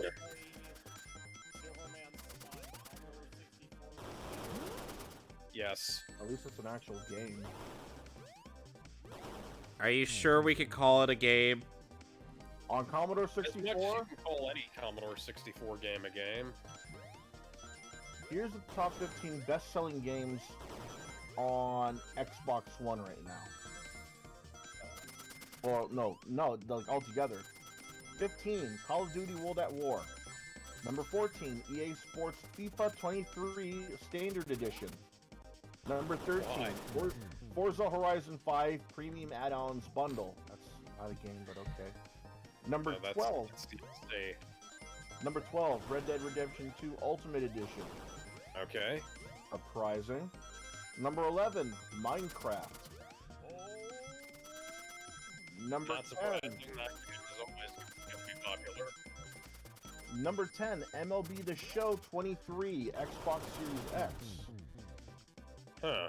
I wouldn't think that would be particularly popular, but Right. actually, you know what? MLB The Show is surprisingly good, so who knows? Number 9, Star Wars Jedi Fallen Order Deluxe Edition. Huh. Yeah. Oh, here's a more surprising one. Number 8, Call of Duty Black Ops 3 Zombies Deluxe. Just the zombies, or Looks like it. that's weird. Perfectly fair, I didn't buy Black Ops 3, and I had no intention of doing so, and I still don't. I did so. like the ad for it though. After I found out that they stripped the single player out of the Xbox 360 PS3 version, Yeah, that I made no didn't really sense to me. care. And there was no reason to do that. The game was not that technologically advanced. I mean, it was so asinine. Capcom thought it was a good idea for their Street Fighter game. Which one? 5. Oh. Street Fighter 5 was on... Okay, they patched a single-player campaign into 5 You eventually. shouldn't have to though. It's a fighting game. People care about their characters enough to want a story mode. Except the story mode kind of sucked. It did. You know what would be a great game? Is if, rather than making me... Here we go. Number 7, WWE 2K23 on Xbox I've One. heard that game is alright, so that makes sense. We'd have to ask Fran about that. I stopped Yeah. at 17. They'd have to convince me otherwise to get another 2K. Yeah, well, after WWE the game. mess that was the last several, well, I can't hardly blame you. Call of Duty Black Ops number 6. The first one. I mean, that makes sense. It was the first one to bring back Zombies mode. Number Yeah, 5. Black Ops and World War Zombies were awesome, so I Number can 5. hardly blame people. Number 5. Grand Especially Theft Auto considering 5. regular World of War multiplayer was kind of not great. Like Diffo it was. Number 5. Grand Theft Auto 5. Okay. Makes sense. Number 4. An NBA 2K23 Digital Deluxe Edition. Why? Yeah. Who fucking cares about the Uh, NBA? Who cares about the NBA games at this point? Either give me Jam or nothing. Number 3, Call of Duty Modern Warfare 2 Cross-Gen Bundle. Nope. The... And we know that Call of Duty Black Ops 2 is still on number 1, but do you know what number 2? Do you know what number 2 is? Oh my god. Superman is not doing it for you, Alex. Number 2, MLB The Show 23 Xbox One. Of all games. Not a single fighting game on here. That's lame. No Killer Instinct. Oh, fighting games look like they're too hard to get into. Bitch, and first-person shooters aren't?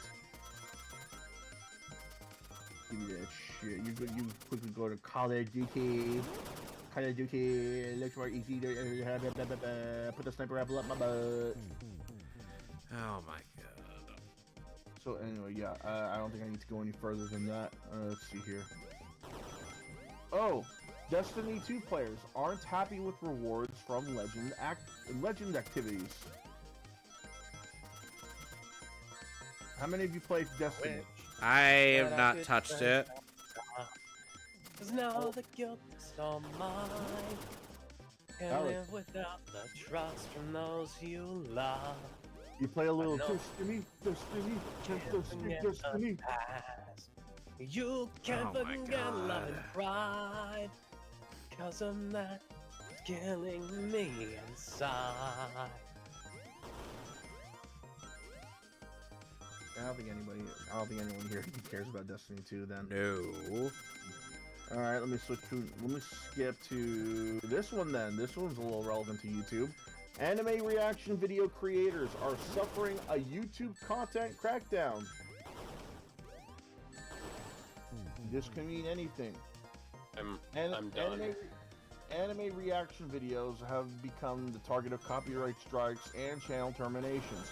According to an article from Anime Senpai, a number of popular reaction channels have reported these copyright strikes in recent weeks, with most of them facing channel termination within 7 days of being notified. One channel is Anime Spirit, known for analyzing and reacting to episodes of the popular Japanese series Doraemon. Doraemon production studio Shin-A Animation flagged the channel's content, which subsequently received 13 different counts of copyright strikes. However, the creator has pushed back against these claims, labeling them false strikes and citing the fair use policy to defend their video's originality. Okay, so if they have the video playing,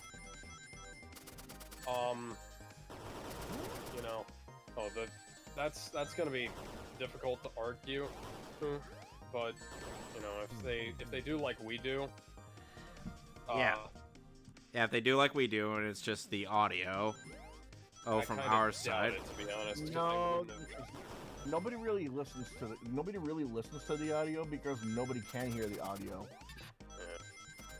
It's just our Alright, voices, like- or your voices. Yeah, just us talking. It's not like we're reacting to. It's not like how we're reacting to internet videos like Death Battle or even like Top 11 Nostalgia Critic stuff. These are straight up like stuff that's put on television for people to watch at a certain schedule. Another channel hit with copyright strike was Awake Production, known for the reaction to hit shows like My Hero Academia and Attack on Titan. The creator urged viewers to subscribe to their backup channel, with the termination of their main channel seemingly imminent. Awake is another channel that has protected its videos under fair use, a section of 1976 Copyright Act that permits the use of limited portions of a work for purposes such as commentary, criticism, and news reporting. However, the limits of fair use are far from clear-cut. The official U.S. copyright website states that whether a particular use qualifies as fair use depends on all the circumstances, an ambiguous ruling that has left the door open for this recent surge in copyright strikes. The anime community has mixed feelings over these recent copyright claims, with some supporting reaction channels and others skeptical of them. While reaction channels profit from their videos, anime fans have cited the numerous cases of underpaid and overworked Japanese animators who often receive little to no compensation for undeniably grueling work. Meanwhile, defenders of reaction channels have called attention to the considerable and overlooked work that goes into crafting their content, with creators like Awake Productions praised for the thoughtful analysis they provide alongside the initial gut reaction to episodes, which often leads to dismissal of the medium by those unfamiliar with it. While YouTube continues its crackdown on reaction videos, the medium's future remains uncertain. Only time will tell whether this is a temporary setback for channels or a permanent shift in the world of anime fan content. Here's my thing. I think the only reason why there are some people who are for this is because they're thinking of the old school reaction channels.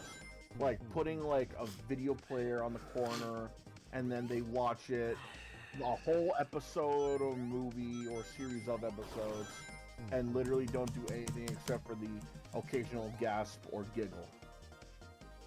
Oh my god. Yeah, exactly. Oh my god. It's Derp Oh. Devil.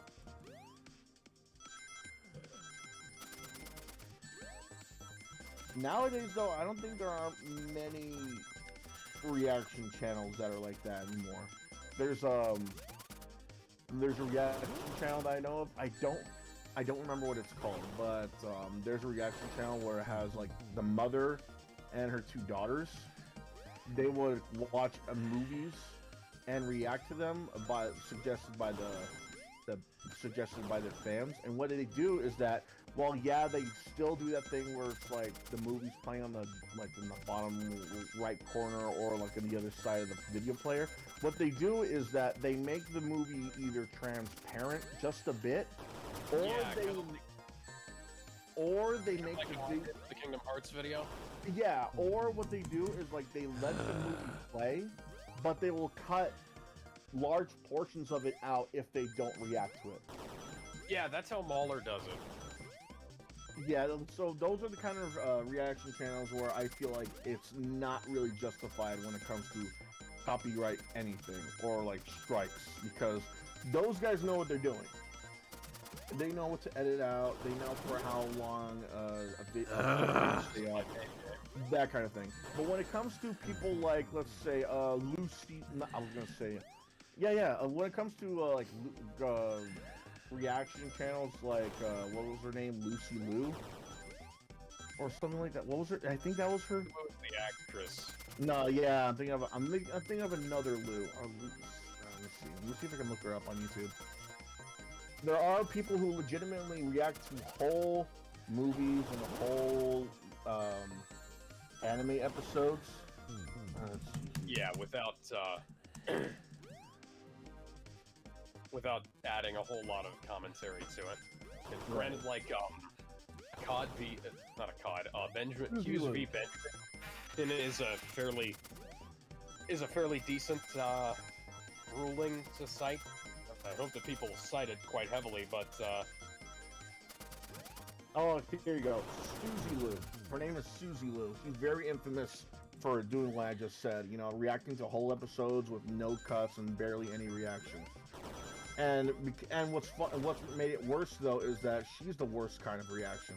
When people called her out for what she was doing, you know, reacting to whole episodes with no cuts or anything like that, she would act.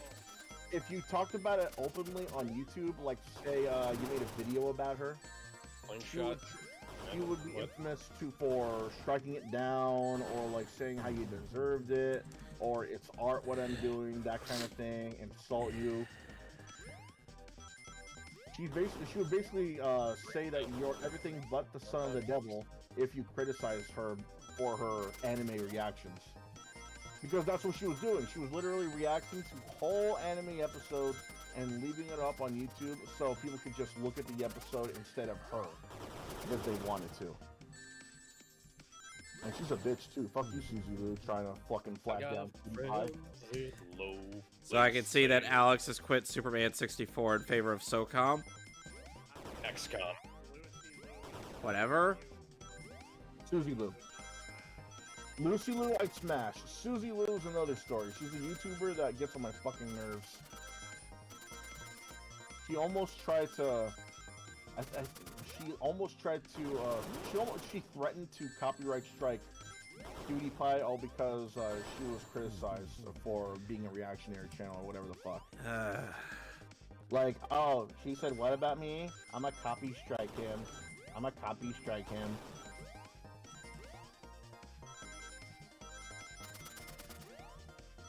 I'm a copy strike him. He said shit about me. I'm a copy strike him. Fuck you, Suzy Liu. You make content.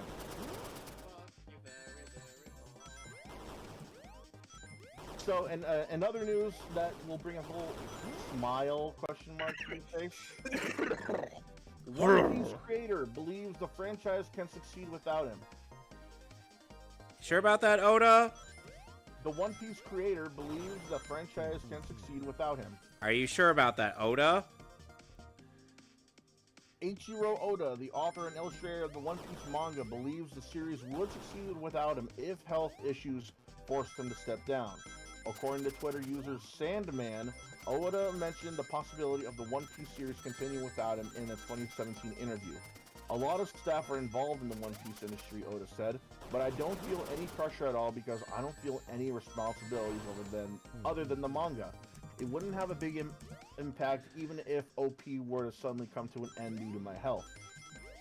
Oda's comments about his health possibly deteriorating in the future aren't unfounded. In late May, it came to light that Oda had been suffering from sleep deprivation, causing him to sleep for only 3 hours. Per Daily Dose of Anime, Oda's sleep routine had been sleeping at 9 a.m., waking at noon. However, his assistant's sleep schedule has been 5 a.m. to noon. Health issues for those who work in the anime and manga business aren't uncommon, nor are they exclusive to the Japanese industry. However, the issue is becoming more prevalent as more anime and manga creators share the struggle with their fans. Yoshihiro Togashi, the creator of Hunter x Hunter, has had to put a series on multiple hiatuses over the years due to his chronic back pain.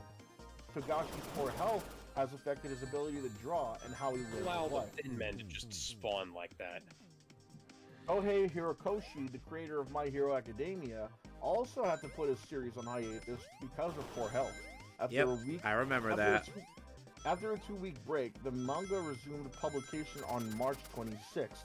Many within the My Hero Academia fandom criticized Weekly Shonen Jump, the publisher of all 3 manga series, for overworking Hirokoshi and not giving him more time to rest.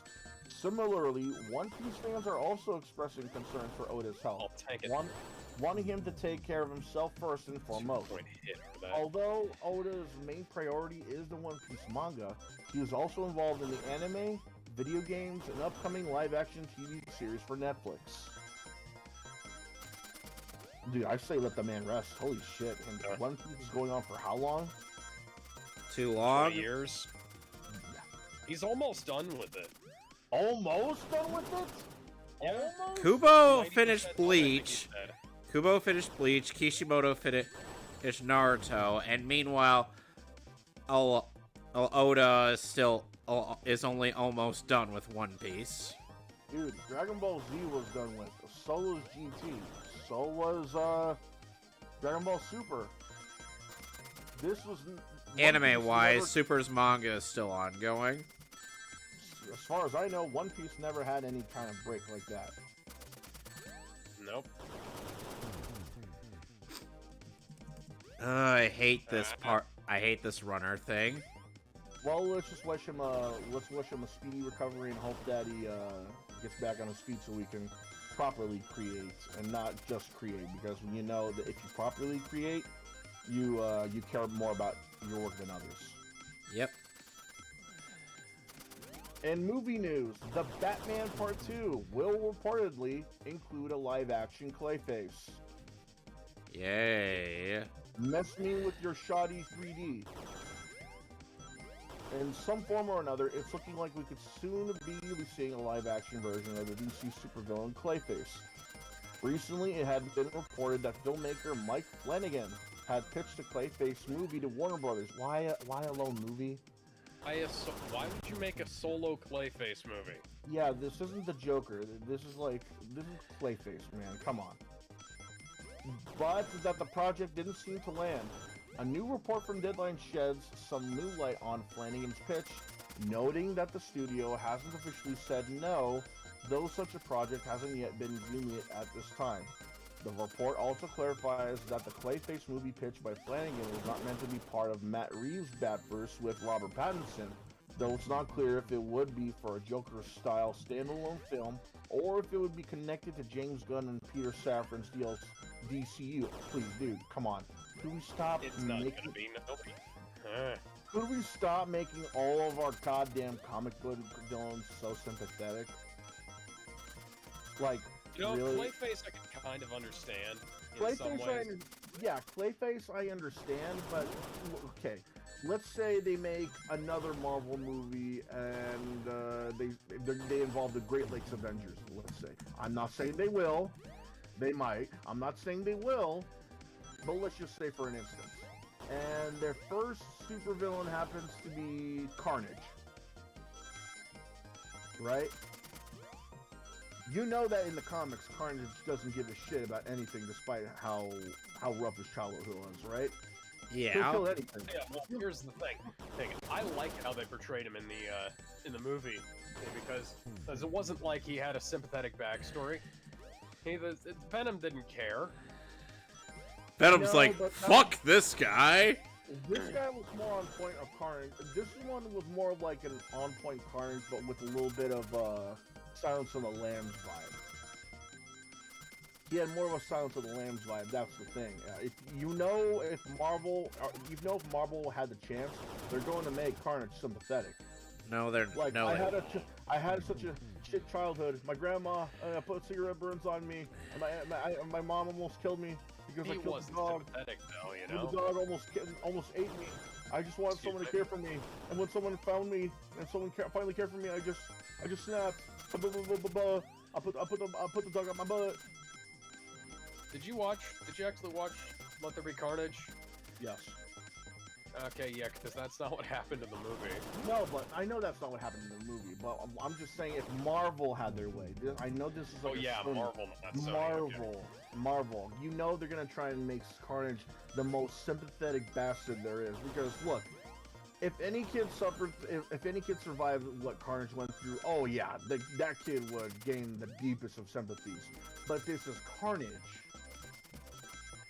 After surviving all that, he decided, fuck it, I'm gonna kill everybody for the lulz. And not even Joker lulz. Just like, hey, you see that broken aluminum can? Come over here. Right into your eye. Oh, you're dead. Oh, you'd be like that one scene where Michael Ironside sped up the train and then it's just, I don't know what happened in that scene. Alex, we've seen the same movie. What happened there? What movie? It was that movie where Michael Ironside was playing a villain. Oh yeah, Highlander 2, The Quickening. When you said sped up the train, only two movies came to mind. Speed 2 and Bullet Train. Yeah, well, I'm taller, asshole. He lost his head. In any case, the new Deadline report also divulges that while the screenplay hasn't been finalized, Clayface is, quote, a big addition to Matt Reeves' The Batman 2, unquote.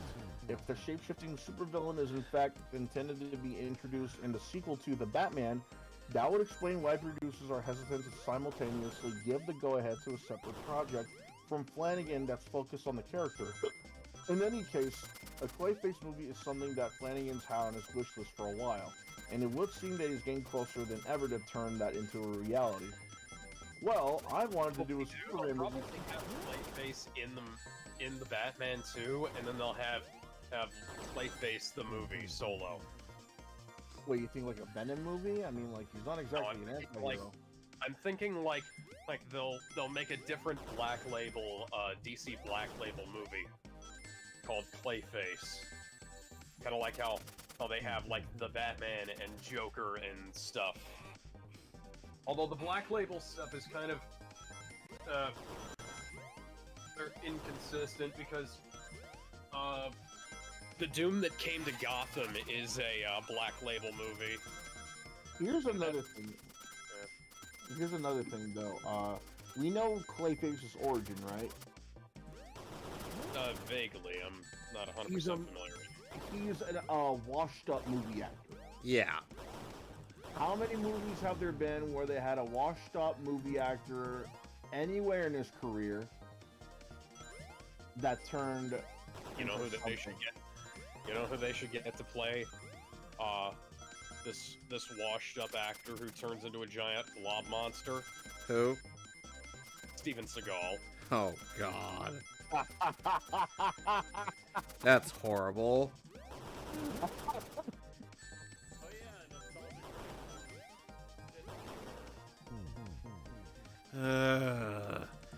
Well, Alex, at the very least, Alex, you were at a reasonable point where you could quit the game. Anyone know where I can find Johnny Lupo? Hey.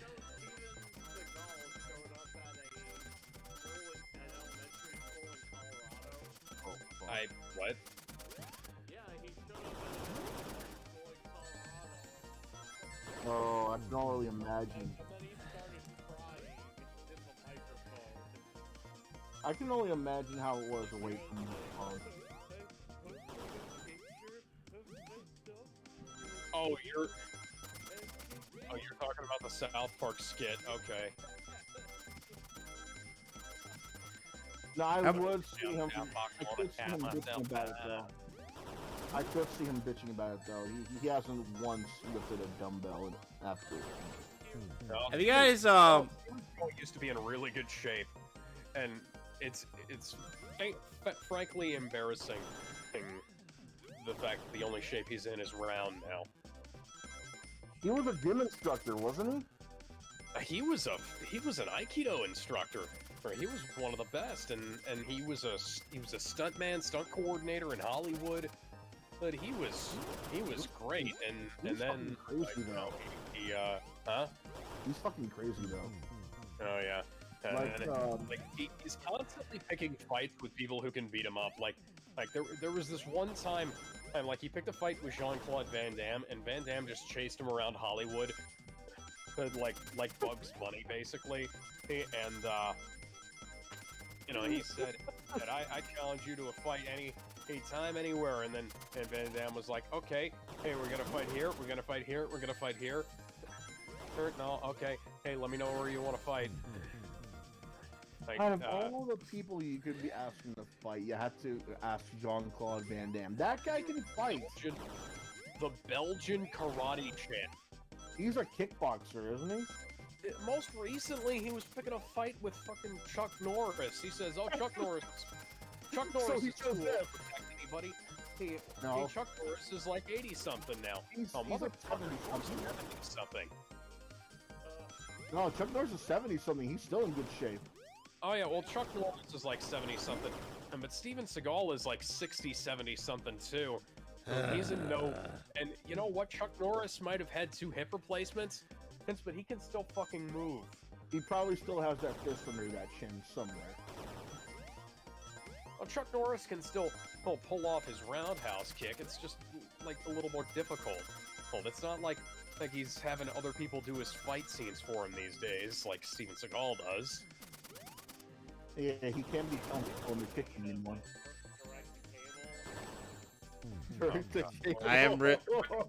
I really sincerely do. Direct to video, direct to cable. Oh my god. If it weren't for these stupid sections where I have to collect rings just to form a goddamn opinion on something. Oh, like, man, he's something else. Like, does anybody know the story about when Rob Schneider was introduced to him? Oh yeah, Rob Schneider, and John Leguizamo has a great story about how Steven Seagal like shoved him up against a wall on the set of the Executive Decision, and he said the second he got on set for Executive Decision, he said, "I'm in command now. Oh, I'm running all the fight scenes," because apparently, like, he was running the fight scenes and stuff. Because right, he is. Like If he's good at anything, he's good at coordinating a fight scene. But the moment he joked just a bit, he slammed him against the wall. Yeah, he slammed John Leguizamo up against the wall. When he was like, Jesus Christ, calm down, dude. It was just a joke. There's a reason why he was only invited once to the Saturday Night Live. Yeah. Well, but then again, John Leguizamo became a tool himself. On Arsenio Hall, and now he's just like if you watch some of his early appearances on Arsenio Hall, Steven Seagal was actually quite funny and quite humble about like, what he was capable of, and what he. Yeah, Sprinter is useless. He was covering fire. Hey, Ridley, you know about the story of how Schneider met? No, I don't. Oh, this is hilarious. So what happened was Rob Schneider was on the set of a movie that Steven Seagal was starring in. Correct me if I'm wrong. It's been a while since I actually told this. It would have been Glimmerman, I think. Yeah, Glitterman. He was in the set of Glitterman, and when he was talking to Steven Seagal, he was talking about like something like, you know, I'm calm, I'm in my happy place, you know, I took a lot of meditation, yada yada, basically saying that he was centering himself. Then a guy went to Steven Seagal and said, "Hey, your ex-wife called. She said that she's not coming here with the kids."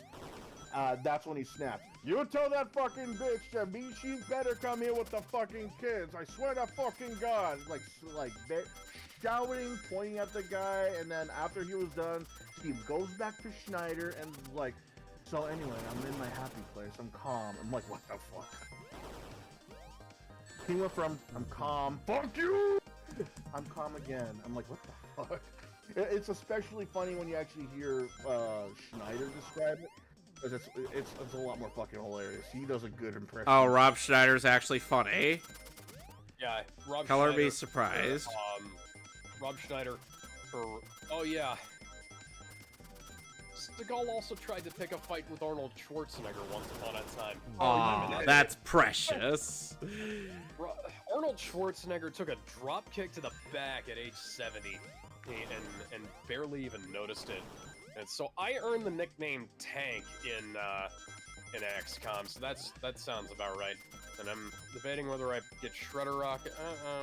I mean, you know what? Suppression is better than Shredder Rockets. And you might as well call Schwarzenegger a tank. If he's like that old and he's still able to look that fucking buff, I don't know why fucking Seagal is trying to pick fights with anybody in Hollywood at this point. Seagal is desperate to keep his ego going, you know.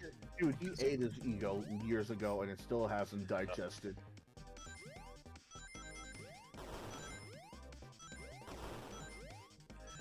So yeah, I think Steven Seagal would make a good Clayface considering his background. But here's the thing. So go look up our Rob Schneider for telling Steven Seagal stories on the Howard Stern show. That was a really good clip there. I think it's probably about 2 or 3 minutes long. I mean, it's pretty good. Here's the thing about Clayface, though, I want to bring up. I don't want it to be Harley Quinn the show Clayface. Yeah, no, that show was terrible. It's okay. Also, by the way, if you want to see really funny reviews of Steven Seagal's awful movies, go check out Space Ice's Steven Seagal playlist. It's fucking amazing.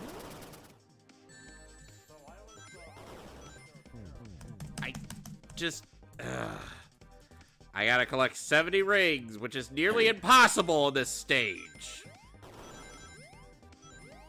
I just hope that the Clayface morphing and everything, just hope that the effects are at least, at the very most, decent. Like, I don't want them to just, I really don't want them to fuck this up. They fucked over Scarecrow 3 separate times in the Nolan movies. I don't want them fucking up another character just because it's not the Joker.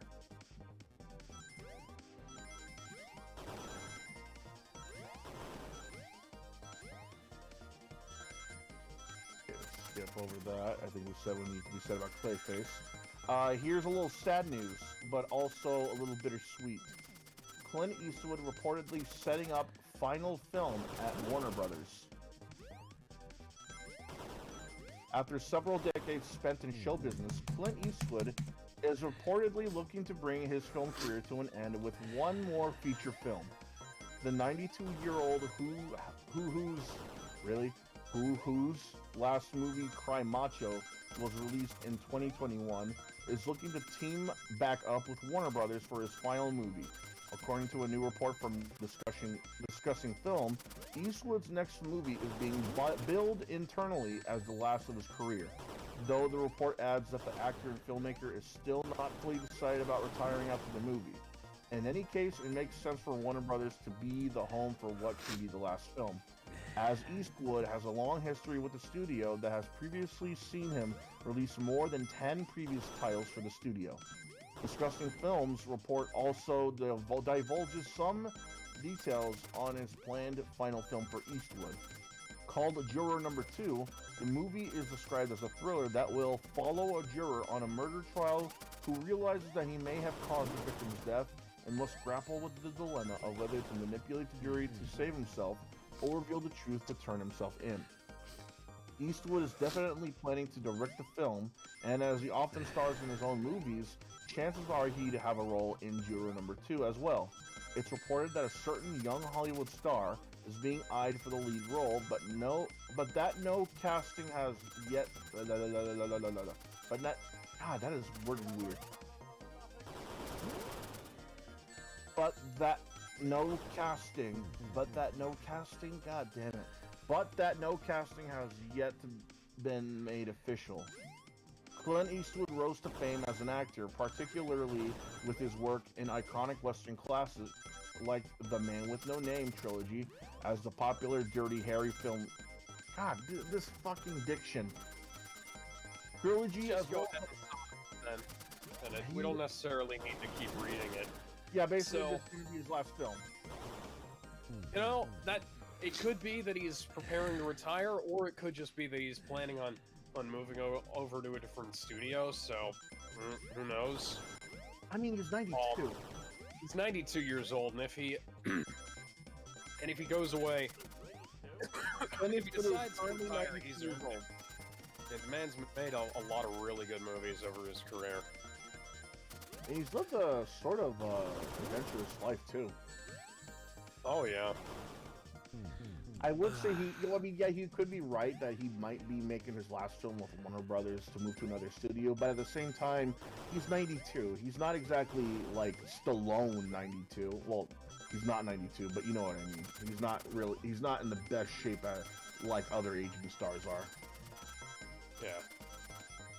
So for all we know, this could be his last movie, period, or it's just his last movie with Warner Brothers. But either way, it's just sad to see the guy go either way. Anyone else? I don't have anything to say because I'm trying to concentrate. All right then. Oh yeah, you're playing a Sonic Labyrinth level. Are you actually playing a Sonic Labyrinth level? No. Speaking of the video game industry, 1993 Super Mario Brothers movie, not the one that came out this month. 1993, the Super Mario Brothers movie gets the largest collection of memorabilia put on display in Texas. Okay, why? I mean, even if you've seen the movie or seen clips, I think you know why. Oh yeah, well there are a load of props in that film. Well, let's also not forget the fact that meanwhile, John Leguizamo is making himself more and more like a tool. Old bag. Well, he's trying to clamor for. He did not. Yes, he did. Latinx is a slur. Pass it on. Yep. If someone asked if I was Latinx, I would say, no, I'm telling you to shut the fuck up.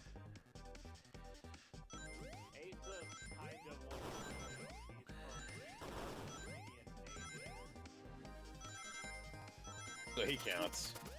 Not only that, Leguizamo is trying to be like, oh, we gotta get more representation, blah, blah, blah. And I'm like, buddy, you of all people do not have any room to talk. There's a movie where he played a racially insensitive where he played a guy who was doing a bunch of racially insensitive stereotypes at one time. And the nostalgia critic could only say that he is whiter than the color white. He ain't wrong.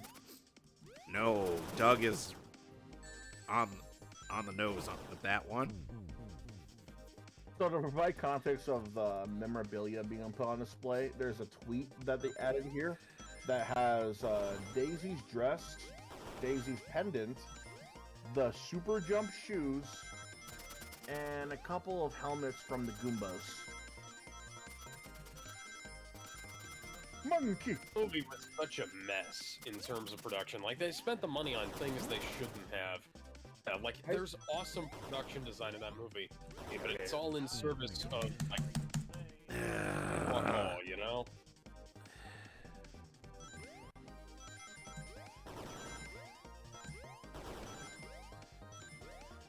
Alright, moving on. With all the excitement of the upcoming Super Mario Bros. Movie, not Super Mario Bros. The movie, fans of a certain age have been discussing the '93 Super Mario Bros. Movie they grew up with. God damn it. Some have even come forward to celebrate the movie in all its weirdness, such as Blake Dumesno, whose large collection of props and memorabilia can now Kevin be found. got shot and decided to take cover. That is the best effect of getting panicked in this game that I have ever seen. And that is the only time getting panicked has had a positive effect. National Video Game Museum in Texas. The museum director, John Hardy, comments with the Dallas Observer, Blake has collected a lot more pieces that weren't available to him back then, and we figured with the timing of the new movie coming out, it's time to capitalize on it and bring back a bigger, better version of the exhibit. This will be the second time Dumesno's collection will be on display at the museum. The first time was 2018. This new display is not only in anticipation of the upcoming Illumination Mario Bros. Movie, but also in celebration of the first Super Mario Bros. Movie's upcoming 30th anniversary in May. Holy shit, 30th anniversary. Dumesno currently owns the largest collection of all things Super Mario Bros. The Super Mario Bros. Movie takes the... Okay, you're explaining the movie. I think we all know what the movie plot is right about now. Upon its premiere, the 1993 Super Mario Bros. Movie was blasted by critics and game fans alike, appearing on multiple lists of either the worst adaptations ever made or worst movies ever made. But despite the infamy, a legacy also began to grow. As the years have gone by, the film began to grow a cult following who found charm in the strange. Dumesno comments on the props and set choices. I really like the tangible nature of the bullet bills and bombs and how they use the flamethrower guns to represent fireballs. I personally like the more adult approach of these spots of bold colors and things used in the costuming in the 90s vibe that use a lot of geometric shapes and pastels with costuming. Dumesno shared with the Observer that his collection began when he found one of Mario's jump boots on eBay. While he couldn't afford the price for the prop, he tracked down the seller and got in contact with him, offering to buy more. What followed was quite the discovery. It turns out that the seller was the original prop master for the movie, and boy did he have more important stuff in his hands, such as the bullet bill and the meteorite necklace. According to Dumesno, that's what really got the ball rolling. Since the first display in 2018, Dumesno's collection expanded by quite a lot, with 50 movie props, 50 pieces of memorabilia, over 100 original artworks and blueprints for the sets, props, and costumes. It's like a shrine for all things Mario. According to Hardy, the display has gotten quite the reaction from guests. The first time we did it, I was expecting anything, but it's a tough movie to watch. But it has a cult following, and we were shocked at how many people were into it. The response was so positive that it was another factor in bringing it back. The collection is currently on display at the museum and will be available for the rest of the year. The fact that the prop maker even kept them is surprising. You know what? I would. Probably didn't get paid royalties off of that film, let's be perfectly honest. Fair. I mean, it's not like a Street Fighter the movie that's constantly playing on cable. Street Fighter the movie. The funny thing is, Street Fighter the movie and Street Fighter the movie and Super Mario Brothers the movie are two films that were like, they're kind of grimly regarded back when they were released, and nowadays they're regarded a lot better. Well, that's because they're seen as something else. Back then, when people first heard that Hollywood was going to make the first video game feature films, they were expecting quite a lot. They were expecting, But yeah, they were expecting, accuracy and whatnot. yeah, like now, 100% accuracy, if not at least 95% accuracy. But with stuff like anime not being as mainstream as it was, like say in the mid to late 90s. anime is more mainstream now than it was. Well, no, what I'm saying is like they weren't really expecting stuff like Street Fighter 2, the animated movie, is what I'm saying. What they have, because like that. Well, it's not. Part of the problem is that our standards have also been incredibly lowered over the years because, you remember Street Fighter: The Legend of Chun-Li, right? Oh fuck, that was bullshit. I remember seeing that in theaters.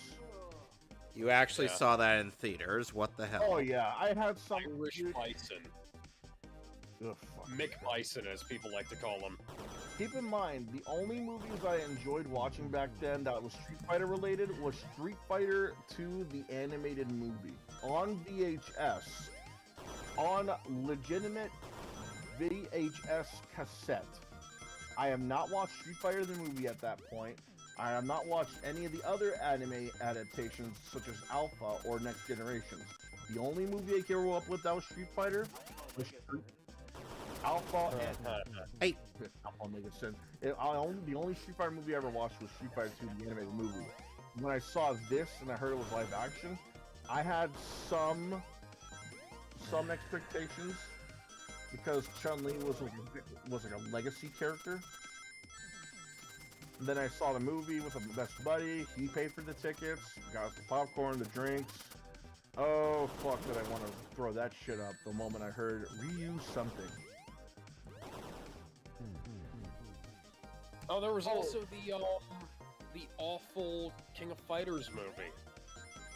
That FBI agent Terry Bogard. Yeah, it's totally believable. FBI agent Terry Bogard. Sure. Predictable. He's a jobber. You guys gotta try these dummies. They turned the main character of Final Fight into a fucking jobber who was a side character. Fatal Fury. Fatal Fury? Yeah, it's called Fatal Fury, where Terry Bogard's from.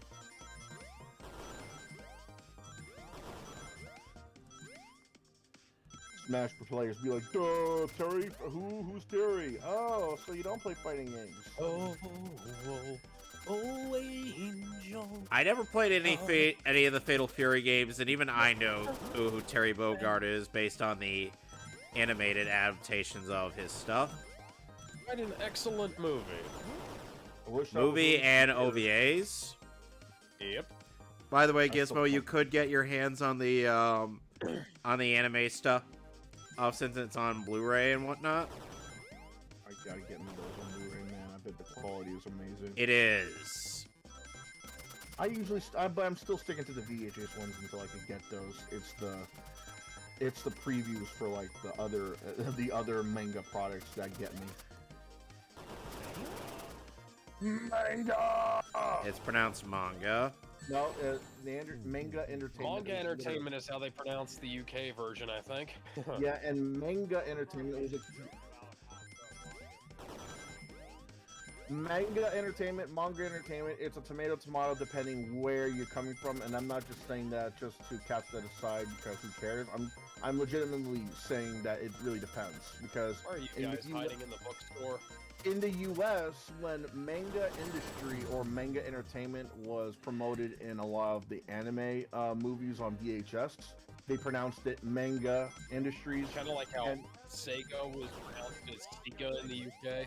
Not in the UK, in Australia. Right, so that's why it really depends where you're from. But manga is something else. That's literally what it is. Manga is manga. Yeah, it's the manga. comic stuff. Manga is the company. That's why I say it like that. You know what? That is a really good point.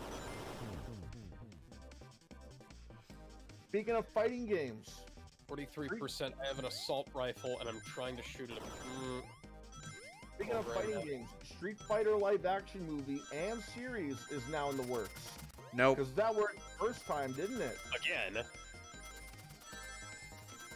Are they gonna shit can it the way they did the Street Fighter Legacy? Let's hope not. Yeah, the Street Fighter for World Warrior live action show they were working on? Like, who the hell's Dan? That was Ray?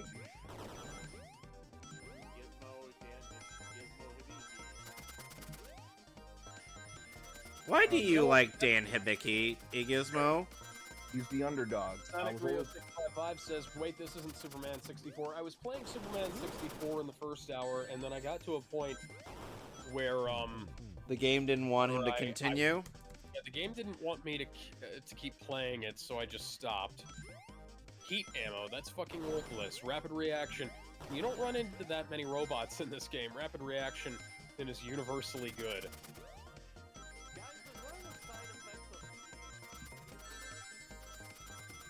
I don't know. You gained the horny. I am really tempted to just quit this game right now.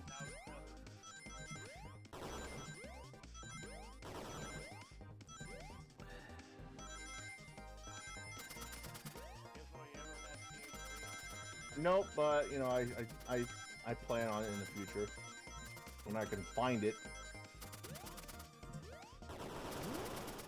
Get ready to shout Hadouken all over again as a new live-action adaptation of the iconic video game Street Fighter is now in the works. Could you? No, incorrect. Video game series.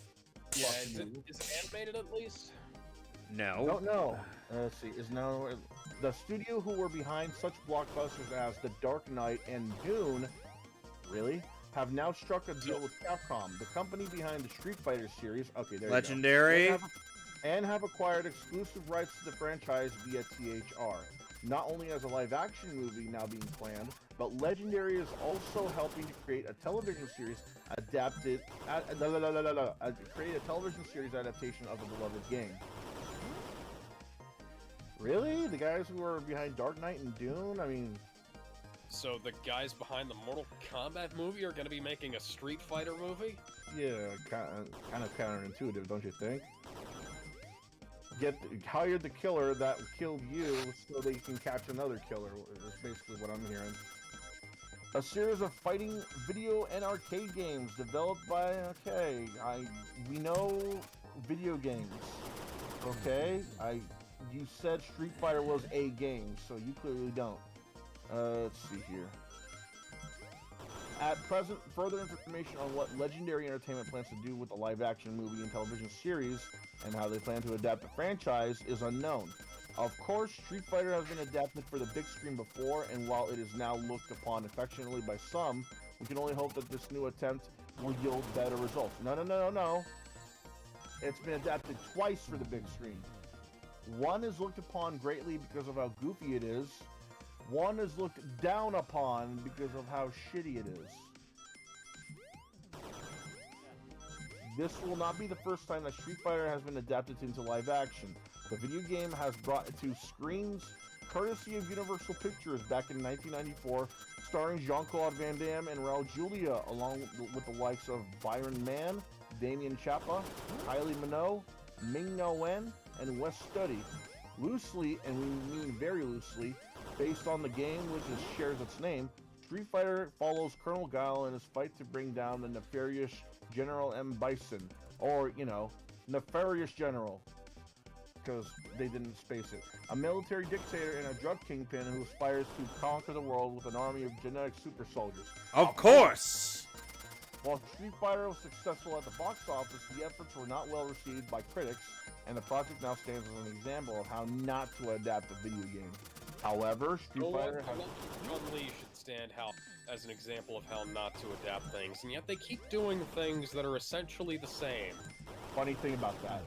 Sadly, this was not the last poorly received attempt to adapt Street Fighter, with 2009's Street Fighter The Legend of Chun-Li somehow being even worse, largely because it is so unforgivably forgettable. Here's hoping Legendary have something much better in mind. Let's.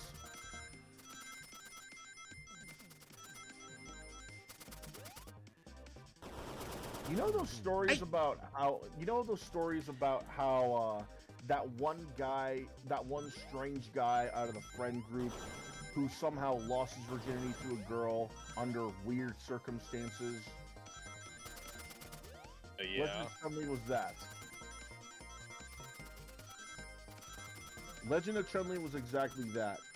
With Street Fighter the movie being one where you love to look back on it for a laugh. This is the kid who looks back on it and asks, what the hell happened? What the hell? We have yet, out of all the Street Fighter adaptations that hit the movie theaters, which is 2, and 2 too many, we have yet to get one that compares it to a kid who was in high school and gotten with the teacher that everybody wishes they could even touch. Until that day comes, we have the weird kid, and we have the nostalgia kid.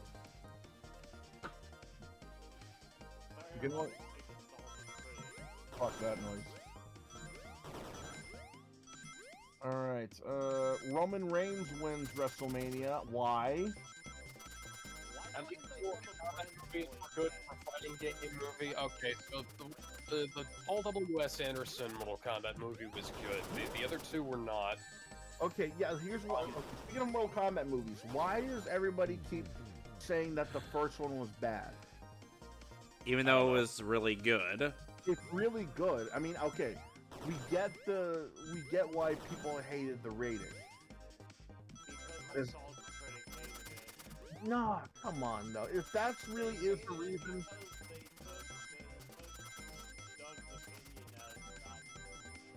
He doesn't even know what he's talking about. He even admitted himself that he hasn't played either of the games as much as he liked. Like, fuck, man, look. If you see Street Fighter the movie as a bad movie, I can understand why.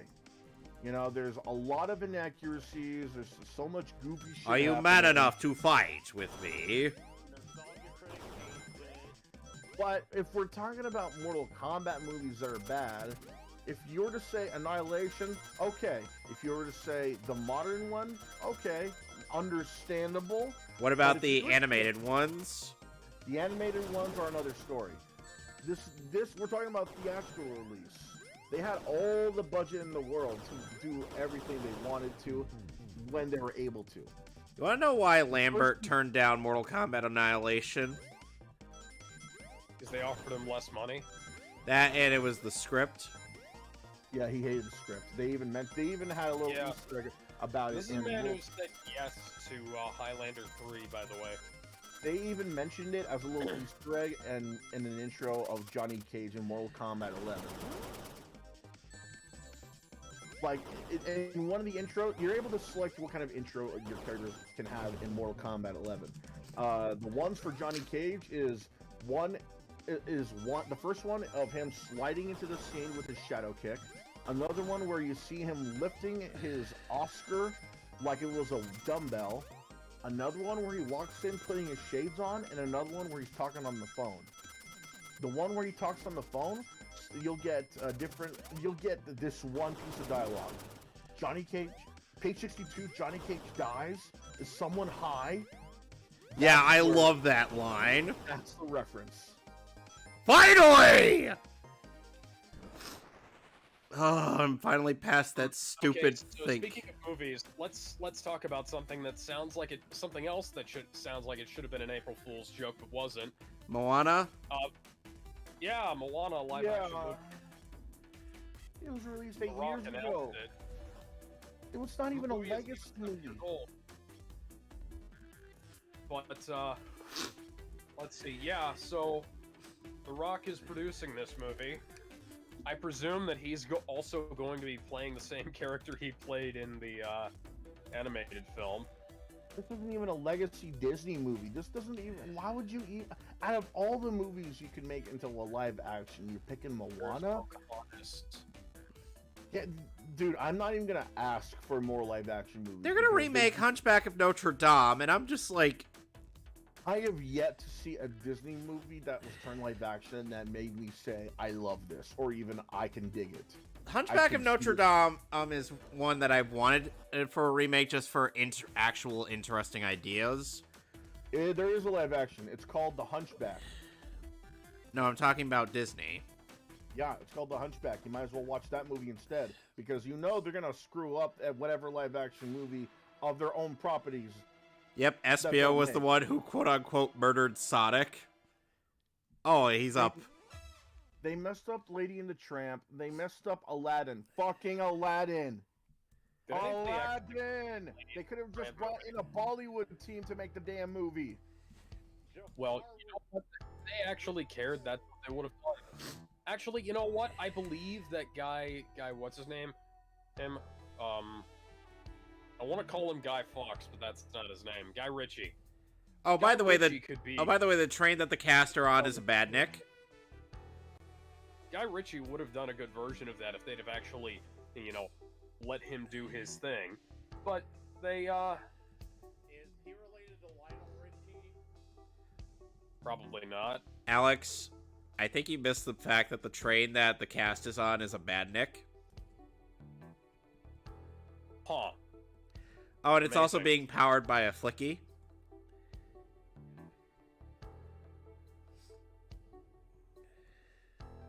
I have no faith in that movie, man.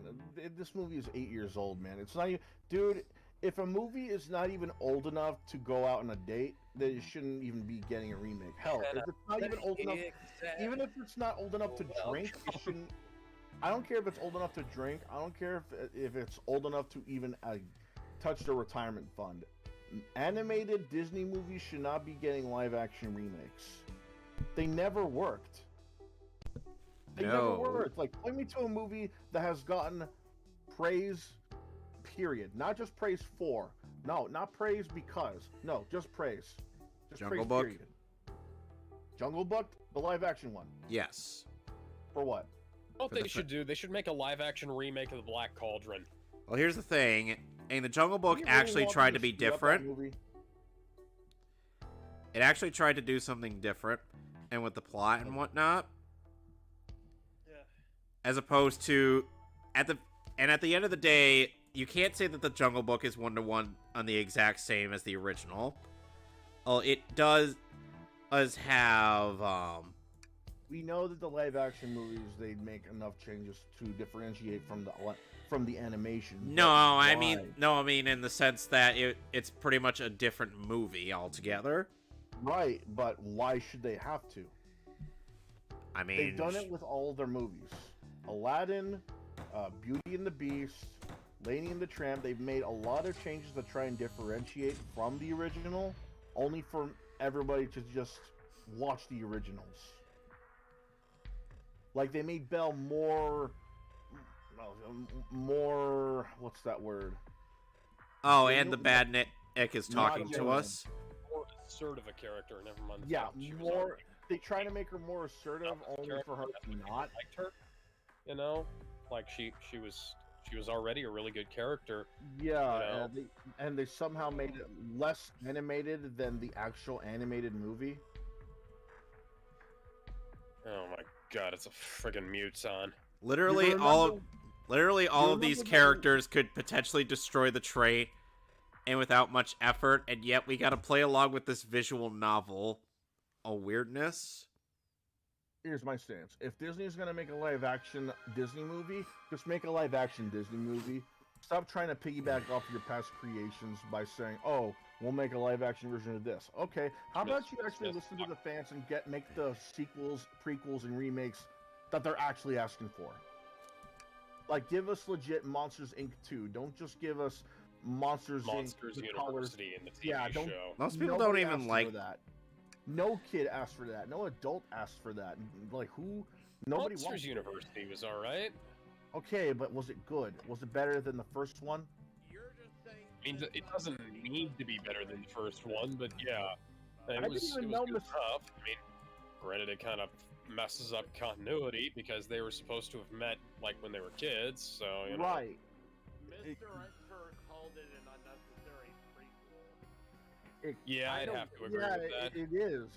fun to watch, though. Even though Gizmo hates I- Mr. Ender. More time I on. didn't even know that I've Mr. Enter spent even more said time that. on worse until you- things.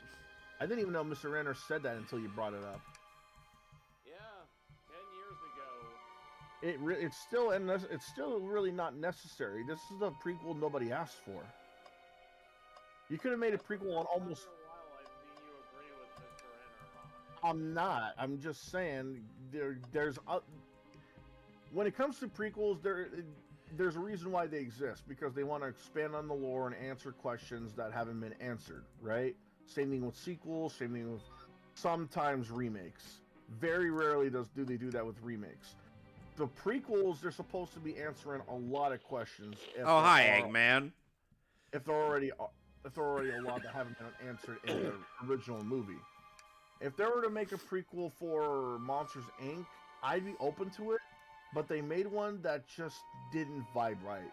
Like, they could have explained how screams work. Who thought up of the idea of screams powering the city? Who made the doors? Where does the power come from? Who thought up of the idea of the doors to enter kids' closets? What was the first 2319 incident like? Those are questions that need to be answered. Instead, we get... Don't envy anybody who has to go up against that in combat. Kills it in 2 hits. Very prequel. Yeah, instead we get Monsters Inc. College. Monster High. Sequels do you want? What Disney sequels would you want? The Black Cauldron 2. Treasure Planet 2. Treasure Planet 2. An A real actual, Atlantis 2. an with the original actual Atlantis 2, and that isn't some failed pilot of a What TV about the show. Great Mouse Detective? I can live. No, it's been too long. All It's already right. been too long. They're gonna put a lot of data and memes in there, whatever the fuck. That's just Disney. That's just Disney. I could tell you for days what I want with Marvel, but you know they're gonna fuck it up. Hey, Disney, can I get the Fantastic Four? Okay, we'll make Johnny Storm black. No, that's not what I asked for. I want the Fantastic Four. Disney Okay, got we're- hired Up now we gotta do this We're gonna make BS the thing again. gay. We're gonna make the thing gay. No. The Fantastic McMahon Four. liked me, by the way. Disney, did you hire Broken Punk yet? No, he didn't find his skull. This is what Vince McMahon looks like right now. Let's see. By the way, Alex, how do you feel about the fact that Sonic Frontiers had one of the IDW That comics is not doing the Vince character McMahon. riding? Yeah, you wouldn't think so. You know, Did they someone Photoshop a managed to mustache pull off over him? awesome shit. I was talking about Ian Flynn. Yeah, Vince McMahon looks like he's gonna swindle your entire town. Frontiers pulled off something that Sonic hasn't done in quite a while. Which Well, is? you know, I feel like they need to bring more good writers on board to achieve this. And that Vince McMahon is... looks like he's gonna swindle your entire town on his magical miracle tonic that cures any ailment. That mustache, man, I can see that. And the funny happening. thing is that Frontiers actually addressed it as the moment where Tails was out of character in Forza, is during the during one of the events where you're talking with Tails. Why did he shoot a drug dealer in the head? Oh, why did you break a window behind you to shoot somebody in front of you when you were just gonna shoot the window out anyways? What's y'all's favorite Justice League moment and from the show? And broke out a cartoon. different window to shoot out a window that Gizmo, Comic book or cartoon? the cartoon, the 2001 show. Fuck.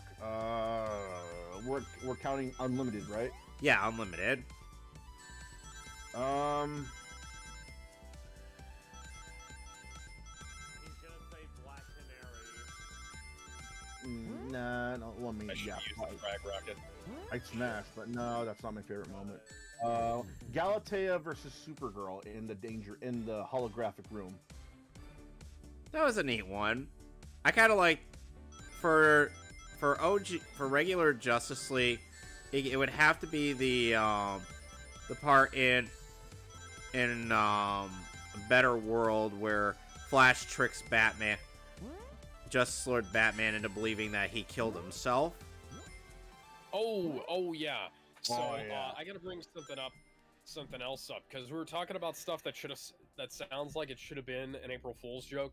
Let's talk about something that was an April Fool's joke but was reported on as not being an April Fool's joke. So I gotta find these guys, because we gotta name and shame these motherfuckers, because they ate the fucking onion on this one. Oh, so the Onion reported on something and someone thought this was real news? Well, kind of.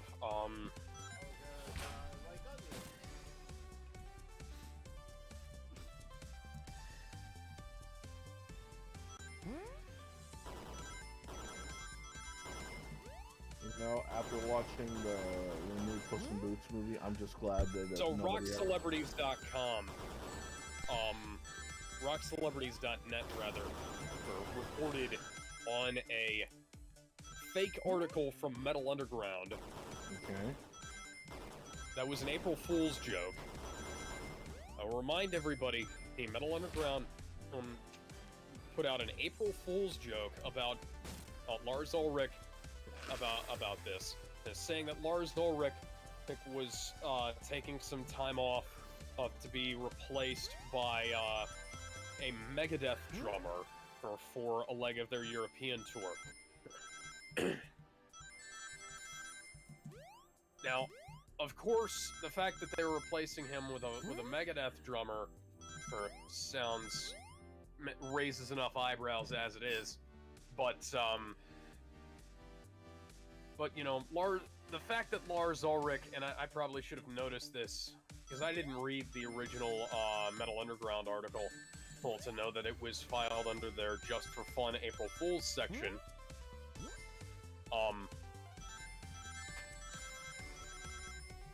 The fact that Lars Ulrich has been the drummer for Metallica since before Metallica was Metallica, and that he's played drums more often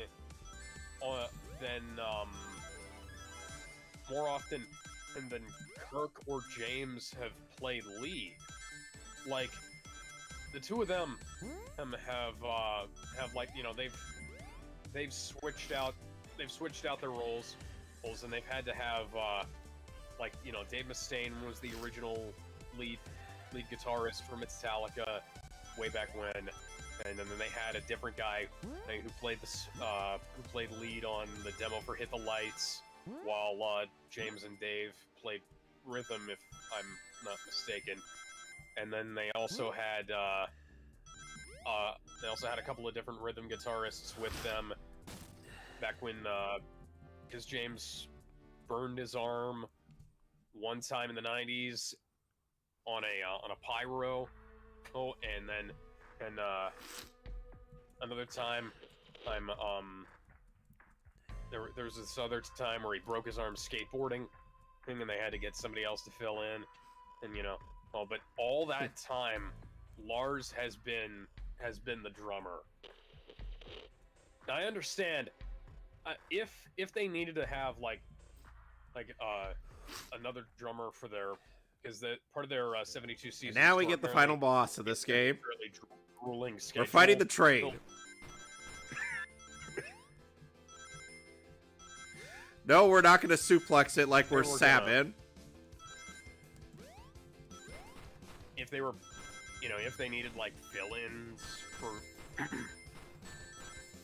for some of that, I could understand that. But the fact that apparently they were reporting on him as being replaced for part of the tour with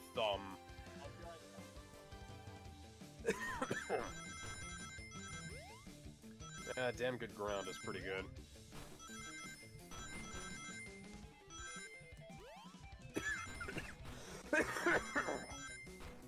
How do you think I'm feeling right now?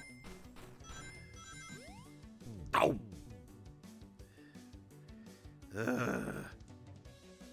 There was a Lady and the Tramp live-action movie, yes, it was exclusive to Disney+. Yeah, a lot of... We will not be doing that one. Yeah, the fact that these guys reported us on this as being legitimate, and like, come on, guys, do some fucking research. Like, Lars got sick once during 2004, when they had to get Dave Lombardo to fill in, and Joey Jordison, and did some after that. But that's been the only time Lars hasn't been with the band and live. All right, I'm gonna stop now. A little bit of sad news for comic book fans. Steve Skeets, longtime comic writer and Hawk and Dove co-creator, dies at 80. Oh, man. Steve Skeets, one of the first members of the so-called second generation of comic book writers, who had a long and distinguished comic book writing career at DC, Marvel, Tower, Warren, Archie, and Charlton, including an iconic run on Aquaman and co-creating Hawk and Dove with Steve Ditko, has died at the age of 80. Growing up of humor magazine and comic books, when Skeets was nearing graduation from college, he decided to apply to a number of comic book companies and was hired by Stan Lee at Marvel Comics as Lee's assistant editor upon his graduation. His tenure in the editorial was extremely brief, with Roy Thomas hired to replace him after just 2 weeks. But as part of his exit, he was given some freelance writing assignments at Marvel, including 2 issues of Kid Colt Outlaw and 2 issues of Two Gun Kid. And Skeets parlayed those jobs into a written gig at Tower Comics, working on Undersea Agent and the company's flagship title, Thunder Agents, throughout 1966. This made Skeets one of the earliest members of the second generation of comic book writers, the first comic book writers to actually grow up on comic books. Unlike today, where none of them grow up on comic books, making fucking comics. At Tower Comics, Skeets worked with Steve Ditko for the first time. Ditko had just left Marvel Comics himself. In 1967, Skeets began to get assignments at Charlton Comics, as well as where he would do the majority of his comic book work over the next 2 years. As while Charlton did not pay particularly well, they gave him freedom to do whatever he wanted. He worked with Ditko again at Charlton on a Question backup story. In 1968, Skeets and Ditko co-created Hawk and Dove for DC Comics. This led to Skeets getting regular work at DC throughout the 1970s, including an acclaimed run with Jim Aparo on Aquaman. Aquaman? While at DC, Skeets revisited his humor background by introducing the Humor magazine. Yup. Did I miss anything while I was gone? Yeah, a comic book writer died.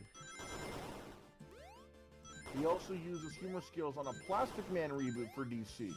In the early 1980s, Skeets worked for a variety of publishers, including a return to Marvel, where he wrote the Spider-Ham ongoing series.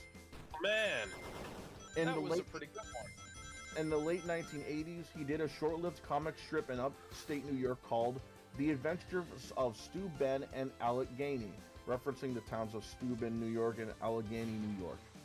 Skeets then moved back to his hometown of Rochester in the early 1990s to help his mother take care of his ailing father. He continued to write, though, for various companies until his passing. In 2012, now we're fighting the train. In 2012, Skeets received the Are you about to suplex it? Nope, we're not Sabin. In 2012, Skeets received Sonic could suplex the train. I believe that would be more of a Knuckles thing. Yeah, but Sonic could do it. In 2012, Skeets received the Bill Finger Award for Excellence in Comic Book Writing.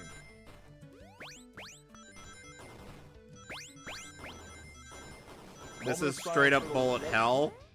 A moment of silence for Steve Skeets, the legend, another legend gone. Or a moment of silence minus Ridley.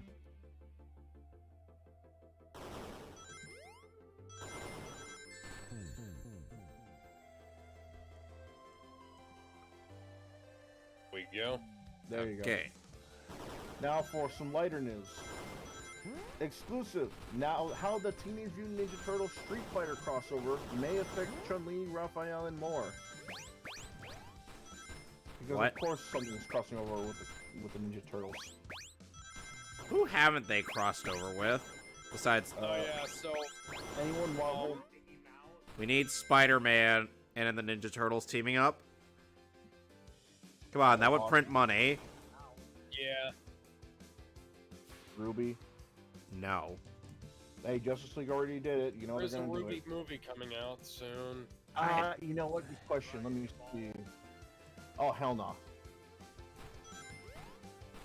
You know, Bob Good. Ninja Turtles were in the Dragon Ball. Good, I want to see that. I want to know what would happen. I don't want to have to write that myself. Samus. Writing too many things. Welcome to my life.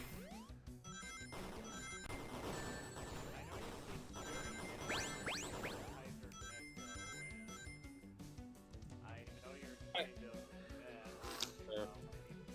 of By the way, Nick Landis and Scott. Moscow's cool. Nick Landis and Scott ended up revisiting their. Ended up here you watching the very first episodes of their abridgments that they created, Oh, nice. and Are they pulling out any of the neighborhood pluck stuff? no, it's just Nick revisiting in the first episode of Yu Yu Hakusho, Hitch and Scott revisiting Lupin the Third. Upon the third. That's cool. Neko becomes such a tool anyways. You know what? I'll bet you he was probably already kind of a tool, and now He's just showing it. And now he's got just a more platform. no, it's just that people had enabled him to become such. Kaiser Neko and the others, the voice of Oscar Kakatka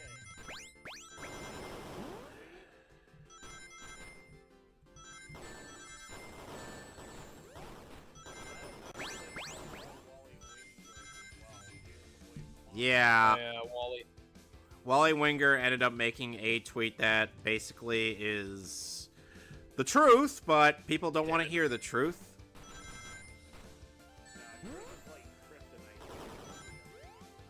Facts over feelings.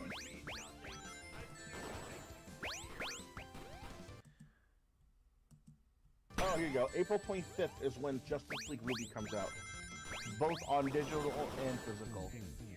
What, the Justice League Ruby movie? Yeah, comes out Yep. on the 25th. I ain't watching that shit. Again, so what it is that it's based off the comic book, but not really.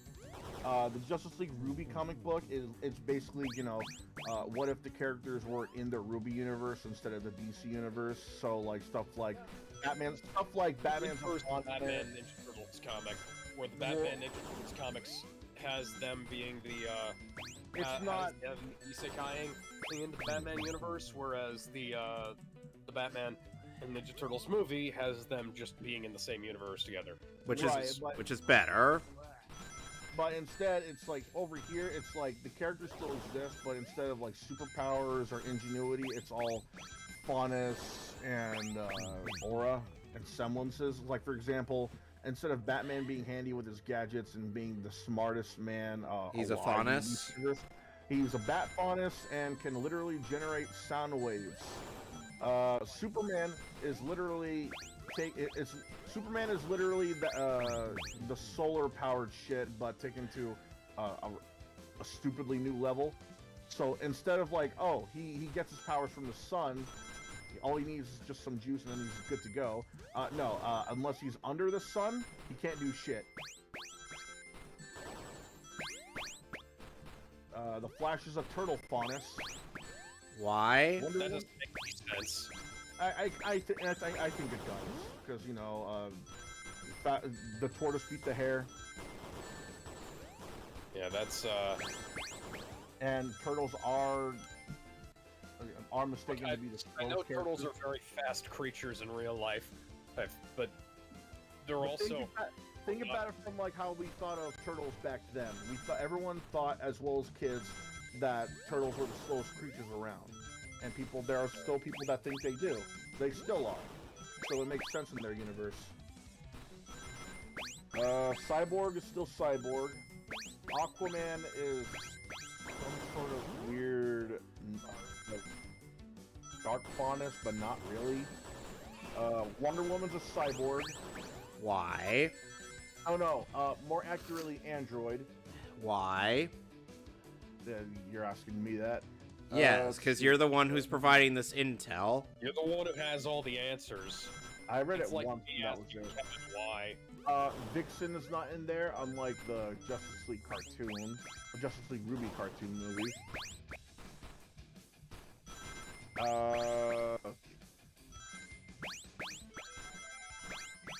Alfred's in here.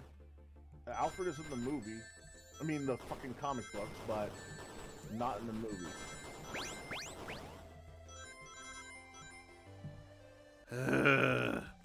And Green Lantern, funnily enough, is the only one that kept its origin.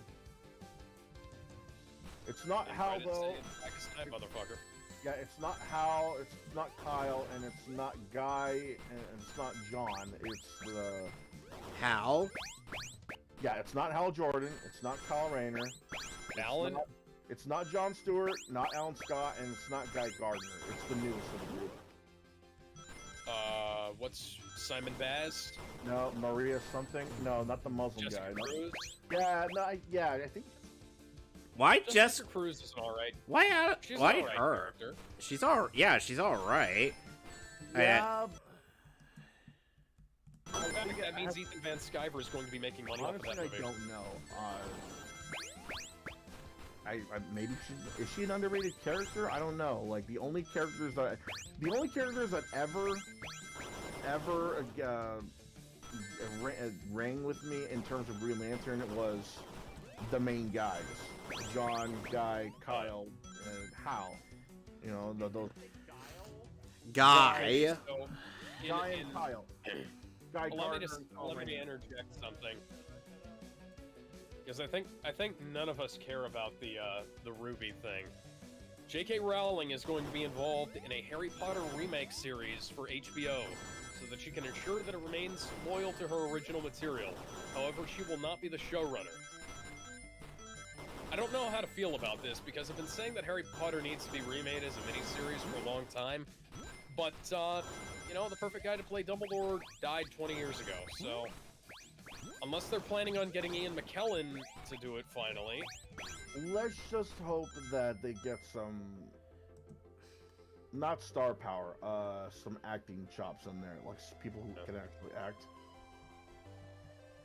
Well, And characters that are interesting too, and make sense. Ian because- McKellen should play it 110%. I believe Ian McKellen needs to be. Well, the thing is Dumbledore. that Ian McKellen didn't want initially play Dumbledore just out of respect for the wishes of the original actor, because the original Well, no, actor he didn't was- like him as he an was actor. offered Dumbledore. Yeah, he was offered, but he refused.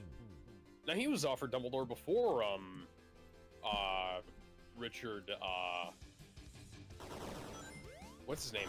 And God, now I can't remember his name. Here's what they need to do. I know they're gonna get the right actors for this job. I just hope that they expand on the lore. I just hope they expand on the lore. No. I really hope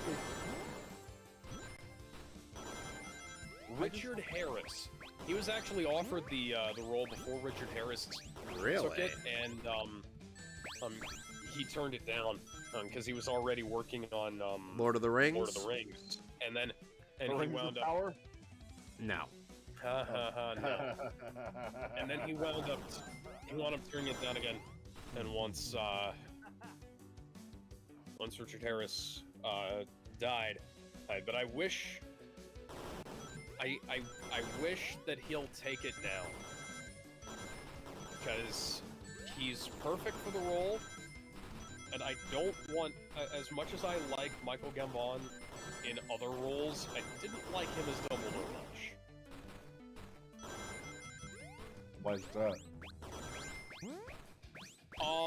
Maybe this is down to the directors, but like his accent kept changing.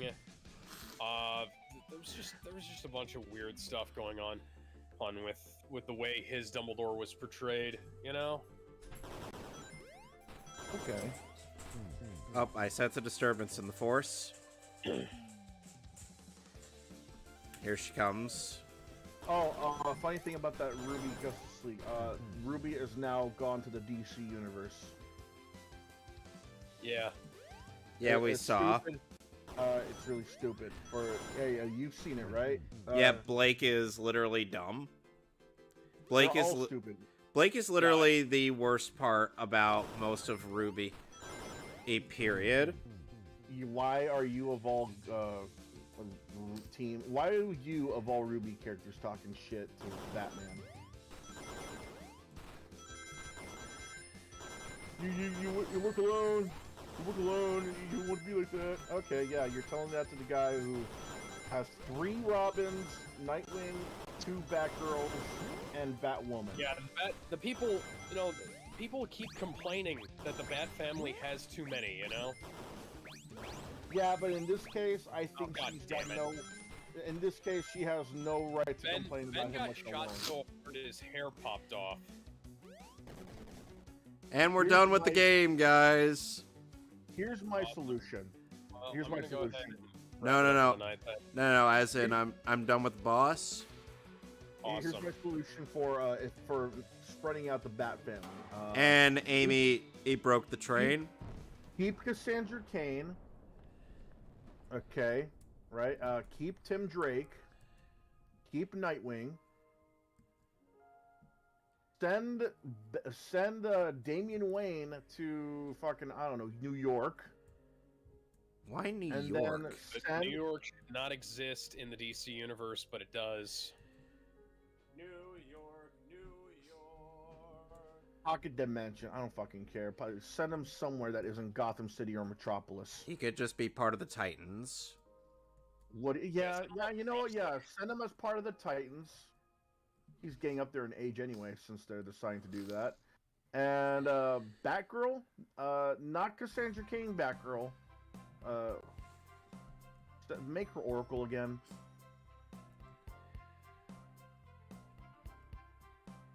I think we had enough of that of her being Batgirl for a while. I think it's time she turned back into Oracle. No, I kind of don't like Oracle. I like Oracle. I think that I mean, I think like it was her, alright. but I don't like her as Oracle. I like her it's as Oracle. kind of a just the character in the character in the chair support thing is just I don't care for it. No, well, the thing is, Especially- she was able to kick ass even when she was in the wheelchair. I remember there was this one comic where it was in a bookstore, and it was getting like held up. He took out a couple of Cali sticks out of her wheelchair and beat the shit out of 2 out of the 3 robbers that were holding up the bookstore. She could still fight. I got no problem with her being wheelchair driven. I just think Cassandra Cain as Batgirl would, make things a little more tolerable, considering I liked that version of Batgirl. Also, Cassandra Cain's my girl. Yeah, I like her.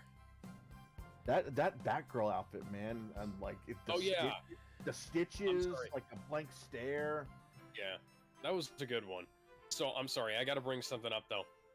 Apparently, the Dungeons and Dragons movie is actually really good, and all of the promotional bullshit that they were putting out for the film about it being like some woke emasculation thing, it was completely untrue.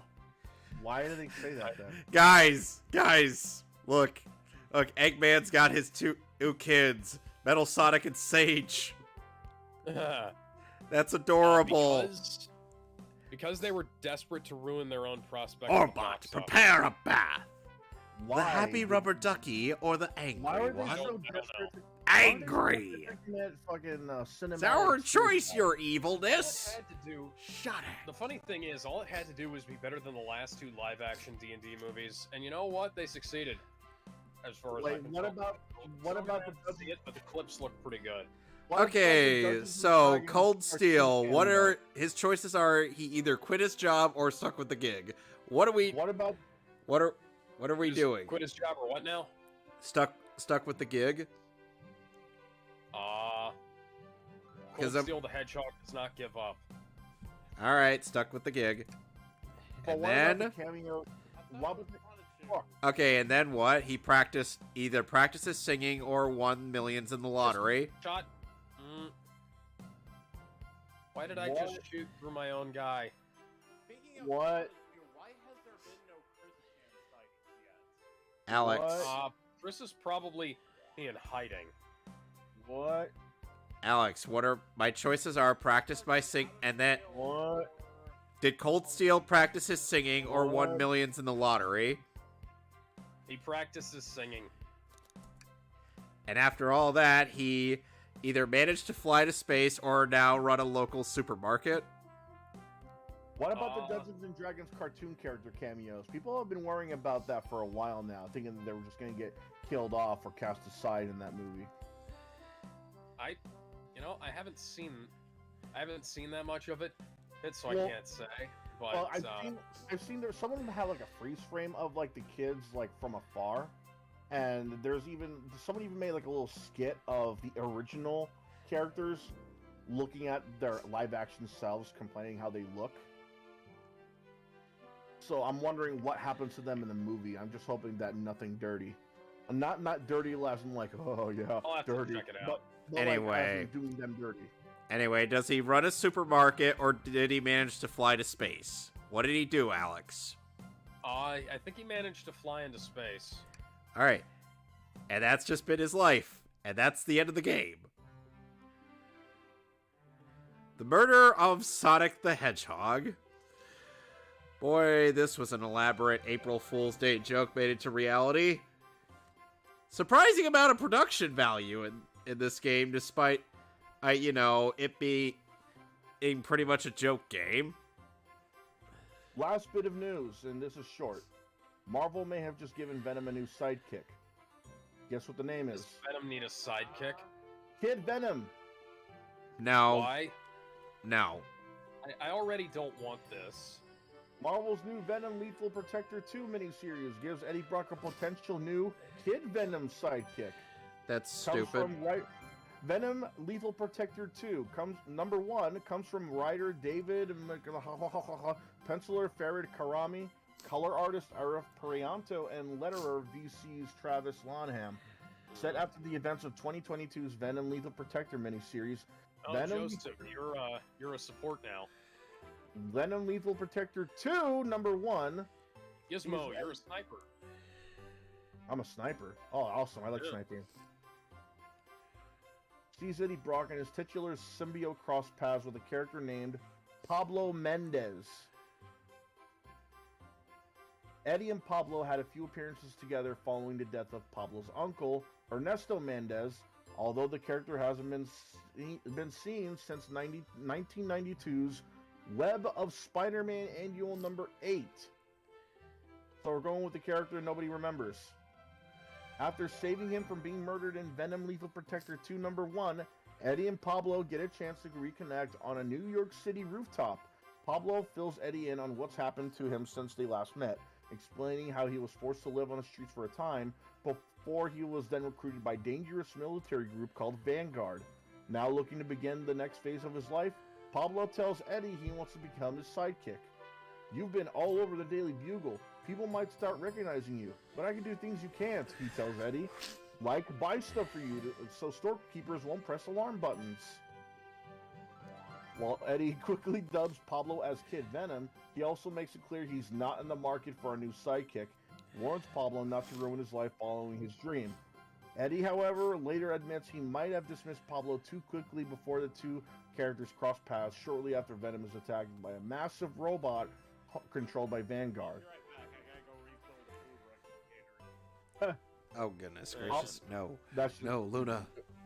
Pablo quickly proves himself useful as he's able to save a civilian's life during the battle, and then goes on to call himself Eddie's partner. Can I customize this? Oh. Though Eddie once again dismisses him, only to again realize later on he may have been too harsh. The story continues in Venom Lethal Protector 2, #2, which releases on April 26, 2023. There's even they even have a comic panel here they saved. Hey, that gives me an idea. You got superpowers and all, right? Maybe I could be your sidekick. What? Kid Venom? That's a joke, right? And then he explains how he could just buy shit for Eddie so nobody can press any alarms. I'm not. Oh, sounds so stupid. Yeah, sounds absolutely dumb. But then again, I'm open to this because at least it's not another one of those event comic books. You know, I'm not like this, like it being the 10th #1 Captain Marvel comic book, or some gay. Happy pride April parade, Fool's Day observed. Thank you for. a gay pride parade featuring the X-Men, even though like what only 3 of them are, and one of them was forced to be gay, literally. Yeah. Like I'm open to this because that's at least something that's actually for. All right, I'm done with the game now. All right. Till next week. Till next week, we will reconvene with the Metroid Zero Mission race. Metroid can suck it in more ways than one. Well, Gizmo.